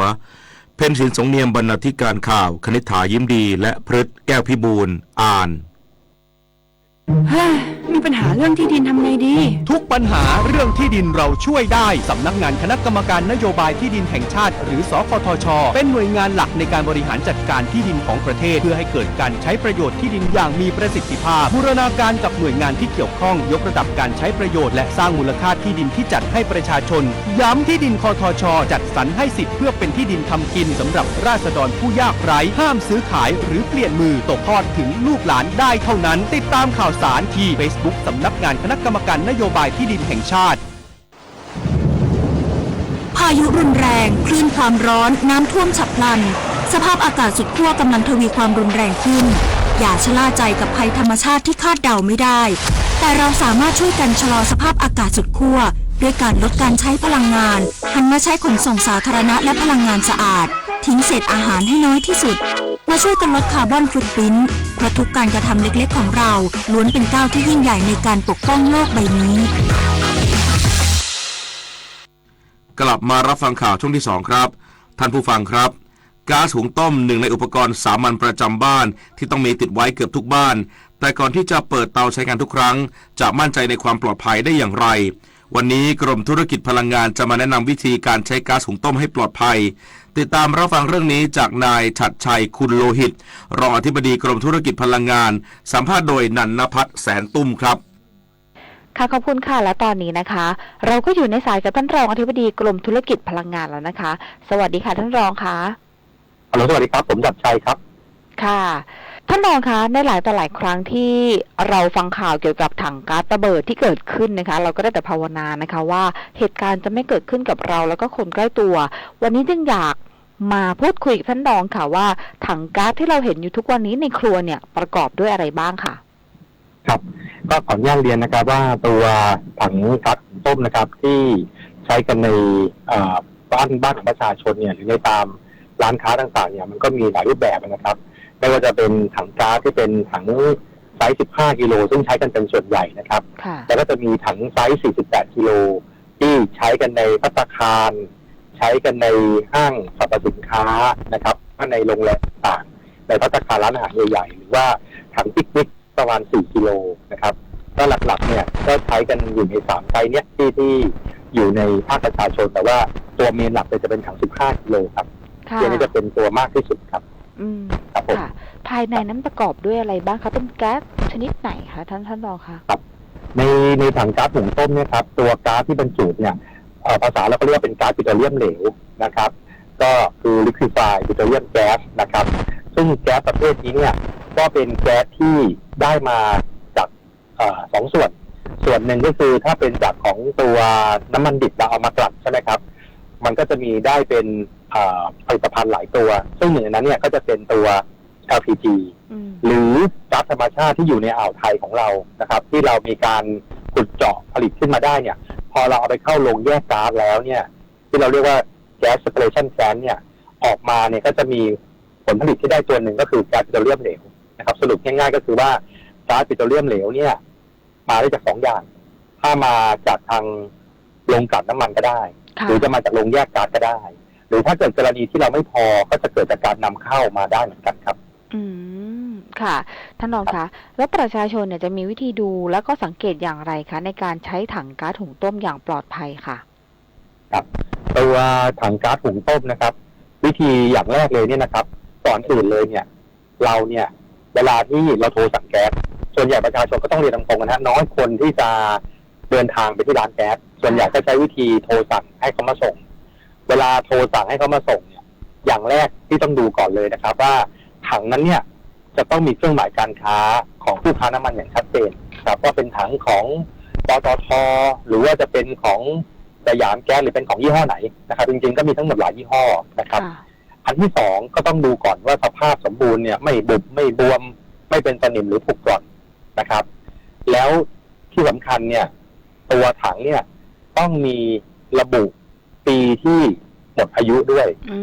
ปีที่หมดอายุเนี่ยอย่างเช่นสมมติเราซื้อปี68นี้ใช่ไหมครับตัวถังเนี่ยจะต้องเขียนข้างถังว่าต้องหมดอายุปี68 69 70 71แต่ถ้ามาเขียนว่าหมดอายุปี66เนี่ยเราจะรับถังใบนี้ว่าไหมครับเราจะไม่รับนะครับเราต้องบอกพนักงานส่งเลยว่าเนี่ยเราไม่สามารถรับไปได้เพราะมันจะไม่ปลอดภัยและมันก็ผิดกฎหมายด้วยนะครับก็ทางร้านก็ต้องมีกรรมวิธีกระบวนการในการส่งถังเนี่ยกลับไปยังผู้ค้าผ่านทางโรงบรรจุเพื่อนำเอาไปทดสอบแล้วก็นำไปดำเนินการก่อนถึงจะเอากลับเข้ามาอีกครั้งหนึ่งได้ครับค่ะท่านรองค่ะแล้วในบางบ้านที่พอก๊าซหมดแล้วจับใส่รถไปเติมยังจุดต่างๆค่ะอันนี้ทำได้ไหมคะครับเวลาที่แก๊สหมดนะครับเราเอาถังเนี่ยไปบรรจุแก๊สเนี่ยที่โรงบรรจุก๊าซที่ได้รับอนุญาตจากทางกรมธุรกิจพลังงานนะครับหรือจากทางหน่วยงานในจังหวัดเนี่ยสามารถทำได้ครับแต่ว่าถ้าเกิดว่าเอาถังก๊าซนี้ไปบรรจุในสถานีบริการคือในปั๊มทำไม่ได้เพราะการที่เราเอาตัวถังแก๊สเนี่ยไปเติมแก๊สหรือไปบรรจุในตัวปั๊ม LPG มันมีความไม่ปลอดภัยอย่างสูงเลยครับอย่างยิ่งเลยครับแล้วก็ผิดกฎหมายอย่างชัดเจนถ้าพบเนี่ยถือว่าเป็นการดำเนินการผิดทางกรมธุรกิจพลังงานก็ต้องดำเนินการทางด้านอาญานะครับทางด้านปกครองเนี่ยกับทางสถานประกอบการเลยนะครับแล้วผู้ที่เติมเนี่ยไม่ว่าจะเป็นพนักงานที่เติมก็ถือว่ามีความผิดด้วยนะครับแล้วตัวประชาชนที่ไปเติมก็มีความไม่ปลอดภัยอันนี้หลักสากลเลยเนี่ยนะครับไม่มีประเทศใดที่ท ทำในลักษณะนี้ที่ว่าเอาตัวถังก๊าซ LPG เนี่ยไปเติมในสถานีบริการครับจะต้องไปเติมในโรงบรรจุแต่ว่าโดยส่วนใหญ่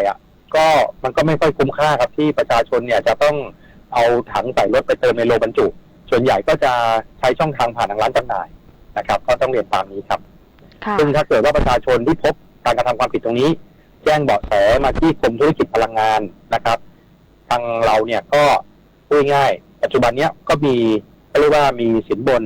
ให้กับผู้ที่ชี้ช่องตรงนี้ด้วยนะครับแต่ว่าก็ต้องดำเนินการบันทึกอัดคลิปวิดีโอต่างๆให้ครบถ้วนตามเงื่อนไขของเราว่าต้องเห็นตัวชื่อต้องเห็นวันเวลาที่ชัดเจนนะครับแล้วก็จะต้องเห็นพฤติกรรมในระหว่างกระทำการบรรจุด้วยนะครับว่ามีการกำลังบรรจุไอ้หัวจ่ายเนี่ยกำลังบรรจุลงในตัวถังหุงต้มถ้าทุกอย่างครบองค์ประกอบมีความชัดเจนตรงเนี้ยทางเราสามารถดำเนินการได้และถ้าหากประชาชนท่านนั้นประสงค์ที่จะขอรับตัวสินบนนำจับก็สามารถที่จะยื่นเรื่องดำเนินการได้ด้วยครับค่ะท่านรองค่ะในเรื่องของมาตรการความปลอดภัยในการใช้ก๊าซหุงต้มนะคะปัจจุบันนี้เป็นยังไงบ้างของภาคธุรกิจของผู้ประกอบการค่ะแต่ในส่วนของผู้ประกอบการเนี่ยมีมาตรการนะครับในส่วนของเราว่า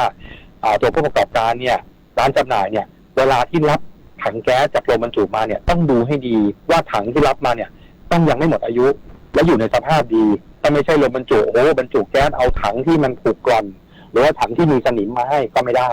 นะครับอันนี้พูดง่ายๆตัวร้านจำหน่ายเนี่ยเวลาที่รับถังเนี่ยจากโรงบรรจุต้องดูให้ดีนะครับเพราะว่าถ้าเรามันพูดตรงๆนะถ้าเกิดร้านจำหน่ายเนี่ยรับตัวถังแก๊สมาแล้วเป็นถังหมดอายุพนักงานเจ้าหน้าที่เราไปตรวจพบก็เป็นความผิดตามกฎหมายนะครับเพราะว่าถังที่มีน้ำอยู่แล้วหมดอายุเนี่ยอยู่ในร้านจำหน่ายนี่ไม่ได้เลยครับค่ะท่านรองค่ะแล้วจะมีการเพิ่มการตรวจตราผู้ประกอบกิจการให้เข้มงวดในเรื่องของความปลอดภัยหรือไม่อย่างไรคะก็เรียนตามตรงครับว่าเรื่องนี้เป็นนโยบายสำคัญของทางกรมเลยนะครับที่ให้ความสำคัญในการตรวจตราเพื่อที่จะให้มีความปลอดภัยนะครับตรงส่วนนี้เราก็ได้มีการประชุมชี้แจงนะครับแล้วก็มีการประสานงานกับทางพลังงานจังหวัดทั่วประเทศนะครับว่าให้ตรวจตรานะครับให้ก่อนจะตรวจตราเนี่ยก็ให้สื่อสารความรู้ประชาสัมพันธ์ด้วยนะครับกับทางผู้ประกอบการต่างๆไม่ว่าจะเป็นทางโรงบรรจุร้านจำหน่ายนะครับเพื่อที่จะให้มีการปฏิบัติได้ถูกต้องตามมาตรฐานนะครับอย่างที่เรียนนะฮะว่าโรงบรรจุก็ต้องบรรจุลงในถังที่ไม่หมดอายุถังหมดอายุก็ต้องส่งไปยังผู้ค้าน้ำมันที่เป็นเจ้าของแบรนด์นะครับทำอย่างเงี้ยให้ถูกต้องแล้วโรงบรรจุก็จะไม่มีถังที่หมดอายุส่งไปยังร้านจำหน่ายแต่อย่างใดร้านจำหน่ายก็ต้องพยายามเข้มงวดตรวจตาด้วยว่าเวลารับถังต้องเป็นถังที่ไม่หมดอายุต้องเป็นถังที่อยู่ในสภาพดีนะครับไม่ผุจอดไม่เป็นถังที่แบบเป็นสนิมนะฮะถ้าทุกฝ่ายได้ช่วยดูกันอย่างเข้มงวดแล้วเจ้าหน้าที่เราก็ลงไปตรวจด้วยทุกอย่างก็จะเป็นการยกระดับให้พี่น้องประชาชนเนี่ยมีความมั่นใจในเรื่องการใช้ถังต้มเพิ่มมากขึ้นครับค่ะสุดท้ายนี้นะคะท่านรองอยากฝากอะไรถึงประชาชนและผู้ประกอบการในการใช้ก๊าซให้ถูกวิธีและปลอดภัยไหมคะครับก็ขออนุญาตฝากว่าทางกรมธุรกิจพลังงานเนี่ยเราเนี่ยมุ่งมั่นยกระดับเพื่อให้ความปลอดภัยในการใช้ก๊าซปิโตรเลียมเหลวเนี่ยเกิดขึ้นในภาคประชาชนนะครับเพราะว่าเป็นส่วนใหญ่เลยที่ได้ใช้ก๊าซปิโตรเลียมเหลววิธีการที่เราจะส่งเสริมยกระดับเนี่ยเรามีกฎหมายที่เราก็อิงตามมาตรฐานต่างประเทศนะครับก็เราก็สร้างกฎหมายสร้างกฎเกณฑ์กติกาต่างๆแล้วเราก็ได้มีการประชุมนะครับกับทางพลังงานจังหวัดทั่วประเทศนะครับแล้วก็มีการหารือกับทางส่วนราชการอื่นๆนะครับไม่ว่าจะเป็นทางเรามีการทำงานร่วมกับทางสมอนะครับเรามีการทำงานร่วมกับสคบนะครับในการต่างๆแต่ที่สำคัญเนี่ยที่เราจะขอฝากกับทางผู้ประกอบการเลยเนี่ยนะครับก็คือขอให้ท่านเนี่ยเข้มงวดกับเรื่องถังหมดอายุทางเจ้าของแบรนด์ก็ต้องพยายามซ่อมถังให้รวดเร็วนะครับเพื่อให้มีถังที่ดีคุณภาพเนี่ยเข้าไปอยู่ในระบบนะครับส่วนตัวโรงบรรจุเองที่รับลูกมาต่อมาจากทางเจ้าของแบรนด์เนี่ยก็ต้องพยายามดูว่าเวลาบรรจุแกก็ต้องบรรจุลงในถังที่ไม่หมดอายุนะครับแล้วก็ต้องบรรจุลงในถังที่ไม่ข้ามแบรนด์ด้วยนะครับเพื่อให้ความรับผิดชอบในการซ่อมถังเนี่ยมันเป็นไปอย่างถูกต้องนะครับแล้วจากนั้นต่อไปเนี่ยโรงบรรจุก็ต้องส่งต่อถังที่มีคุณภาพไปให้กับโรงจำหน่ายร้านจำหน่ายก็ต้องคอยตรวจตราให้ดีนะครับว่าตัวร้านจำหน่ายเนี่ยต้องไม่มีถังที่มีน้ำ แล้วเป็นสภาพถังที่หมดอายุนะครับแล้วร้านจำหน่ายเองก็ต้องดูให้ดีว่าตัวเองมีการมาตรฐานความปลอดภัยเรื่องถังดับเพลิงมีในเรื่องของตัวติดสปริงเกอร์ต่างๆในร้านจำหน่ายที่เป็นประเภท3นะครับที่อยู่ในเกณฑ์ที่ต้องดำเนินการด้วยเพื่อเป็นการยกระดับความปลอดภัยในกิจการในเรื่องของก๊าซปิโตรเลียมเหลวครับผมส่วนนี้ก็พยายามฝากให้ผู้ประกอบการในทุกส่วนตั้งแต่ที่ผมเรียนนะฮะตั้งแต่ตัวตั้งต้นคือตัวใหญ่สุดก็คือตัวผู้ค้าที่เป็นเจ้าของแบรนด์ที่มี10 กว่าแบรนด์ทั่วประเทศนี้นะครับแล้วก็ในส่วนของประชาชนก็จะต้องดูในเรื่องของถังหมดอายุอย่ารับถังหมดอายุเข้าบ้านเด็ดขาดถ้าเห็นว่าถังหมดอายุก็จะต้องส่งคืนทางร้านจำหน่ายบอกว่ารับไม่ได้ผิดกฎหมายและไม่ปลอดภัยอย่างยิ่งนะครับและก็ประชาชนก็พยายามอย่าเอาถังเนี่ยไปเติมเองในสถานีบริการนั่นเป็นการผิดกฎหมายยิ่งใหญ่จริงๆเลยครับเป็นการกระทำที่เป็นตัวที่ทำให้เราอยู่ในวังวนด้วยเพราะถังพวกนี้ก็จะออกนอกระบบไม่เข้าไปสู่กระบวนการทดสอบทุกๆ5 ปีนะครับฉะนั้นก็ขอเน้นย้ำครับว่าประชาชนต้องอย่ารับถังหมดอายุเวลาร้านจำหน่ายมาส่งต้องตรวจให้ดีนะครับแล้วก็ต้องไม่เอาถังเนี้ยไปเติมในสถานีบริการห้ามทำเด็ดขาดนะครับอันนี้ก็คือที่จะเน้นย้ำครับค่ะขอบคุณค่ะแล้ววันนี้นะคะก็ต้องขอบคุณนะคะท่านรองฉัตรชัยคุณโลหิตรองอธิบดีกรมธุรกิจพลังงานเป็นอย่างสูงนะคะที่มาร่วมพูดคุยกับเราในวันนี้สำหรับวันนี้สวัสดีค่ะครับขอบพระคุณอย่างสูงนะครับปลุกกระแสท่องเที่ยวเชิงวัฒนธรรมเพื่อสร้างรายได้เสริมสร้างเศรษฐกิจฐานรากของชุมชนกับแอปพลิเคชันเที่ยวเท่ๆเสน่ห์เมืองไทยแอปที่จะพาคุณไปสัมผัสกับสถานที่ท่องเที่ยวทางวัฒนธรรมประวัติศาสตร์และธรรมชาติจาก76 จังหวัดทั่วไทยพร้อมแพ็กเกจท่องเที่ยวที่พักร้านอาหารและเทศกาลประเพณีที่สำคัญของแต่ละจังหวัดเที่ยวเชิงวัฒนธรรมช่วยเพิ่มมูลค่าทางเศรษฐกิจให้ชุมชนท่านผู้ฟังคะอาเซียนร่วมใจให้ความช่วยเหลือเมียนมาและไทยที่ได้รับผลกระทบจากเหตุแผ่นดินไหวครั้งใหญ่ที่มีศูนย์กลางในเมียนมาเมื่อวันที่ 28 มีนาคมที่ผ่านมาแสดงความเป็นอันหนึ่งอันเดียวกันของอาเซียนรายละเอียดติดตามจากช่วงเคาะข่าวเล่าประเด็นค่ะ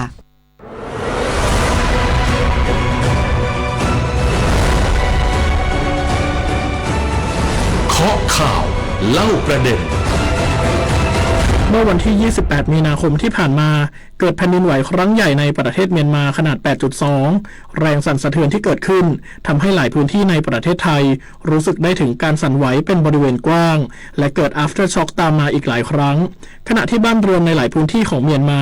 ได้รับผลกระทบอย่างหนักโดยเฉพาะในกรุงเนปิดอร์เมืองมันดาเลย์ภูมิภาคซาไกพาโคมะเกลรวมถึงรัชฉานซึ่งเป็นพื้นที่ที่ได้รับผลกระทบหนักที่สุดจากภัยพิบัติในครั้งนี้และมีผู้ประสบภัยจากแผ่นดินไหวแล้วมากกว่า 8,000 คนซึ่งนานาประเทศได้ส่งกำลังใจรวมถึงการช่วยเหลือด้านมนุษยธรรมและการค้นหาผู้ประสบภัยให้กับทั้งไทยและเมียนมาโดยเฉพาะประชาคมอาเซียนซึ่งทั้งสองประเทศเป็นสมาชิกโดยภายหลังเกิดเหตุภาย1 วันรัฐมนตรีต่างประเทศอาเซียนออกถ้อยแถลงที่เน้นย้ำถึงความเป็นหนึ่งเดียวกันของอาเซียนผ่านการร่วมแสดงความเสียใจและเสนอการช่วยเหลือในด้านต่างๆอีกทั้งยังมีการจัดประชุมรัฐมนตรีต่างประเทศอาเซียนฉุกเฉินพิเศษเพื่อตอบสนองต่อเหตุแผ่นดินไหวรุนแรงในเมียนมาและมีการลงพื้นที่ของรัฐมนตรีต่างประเทศอาเซียนเพื่อติดตามความคืบหน้า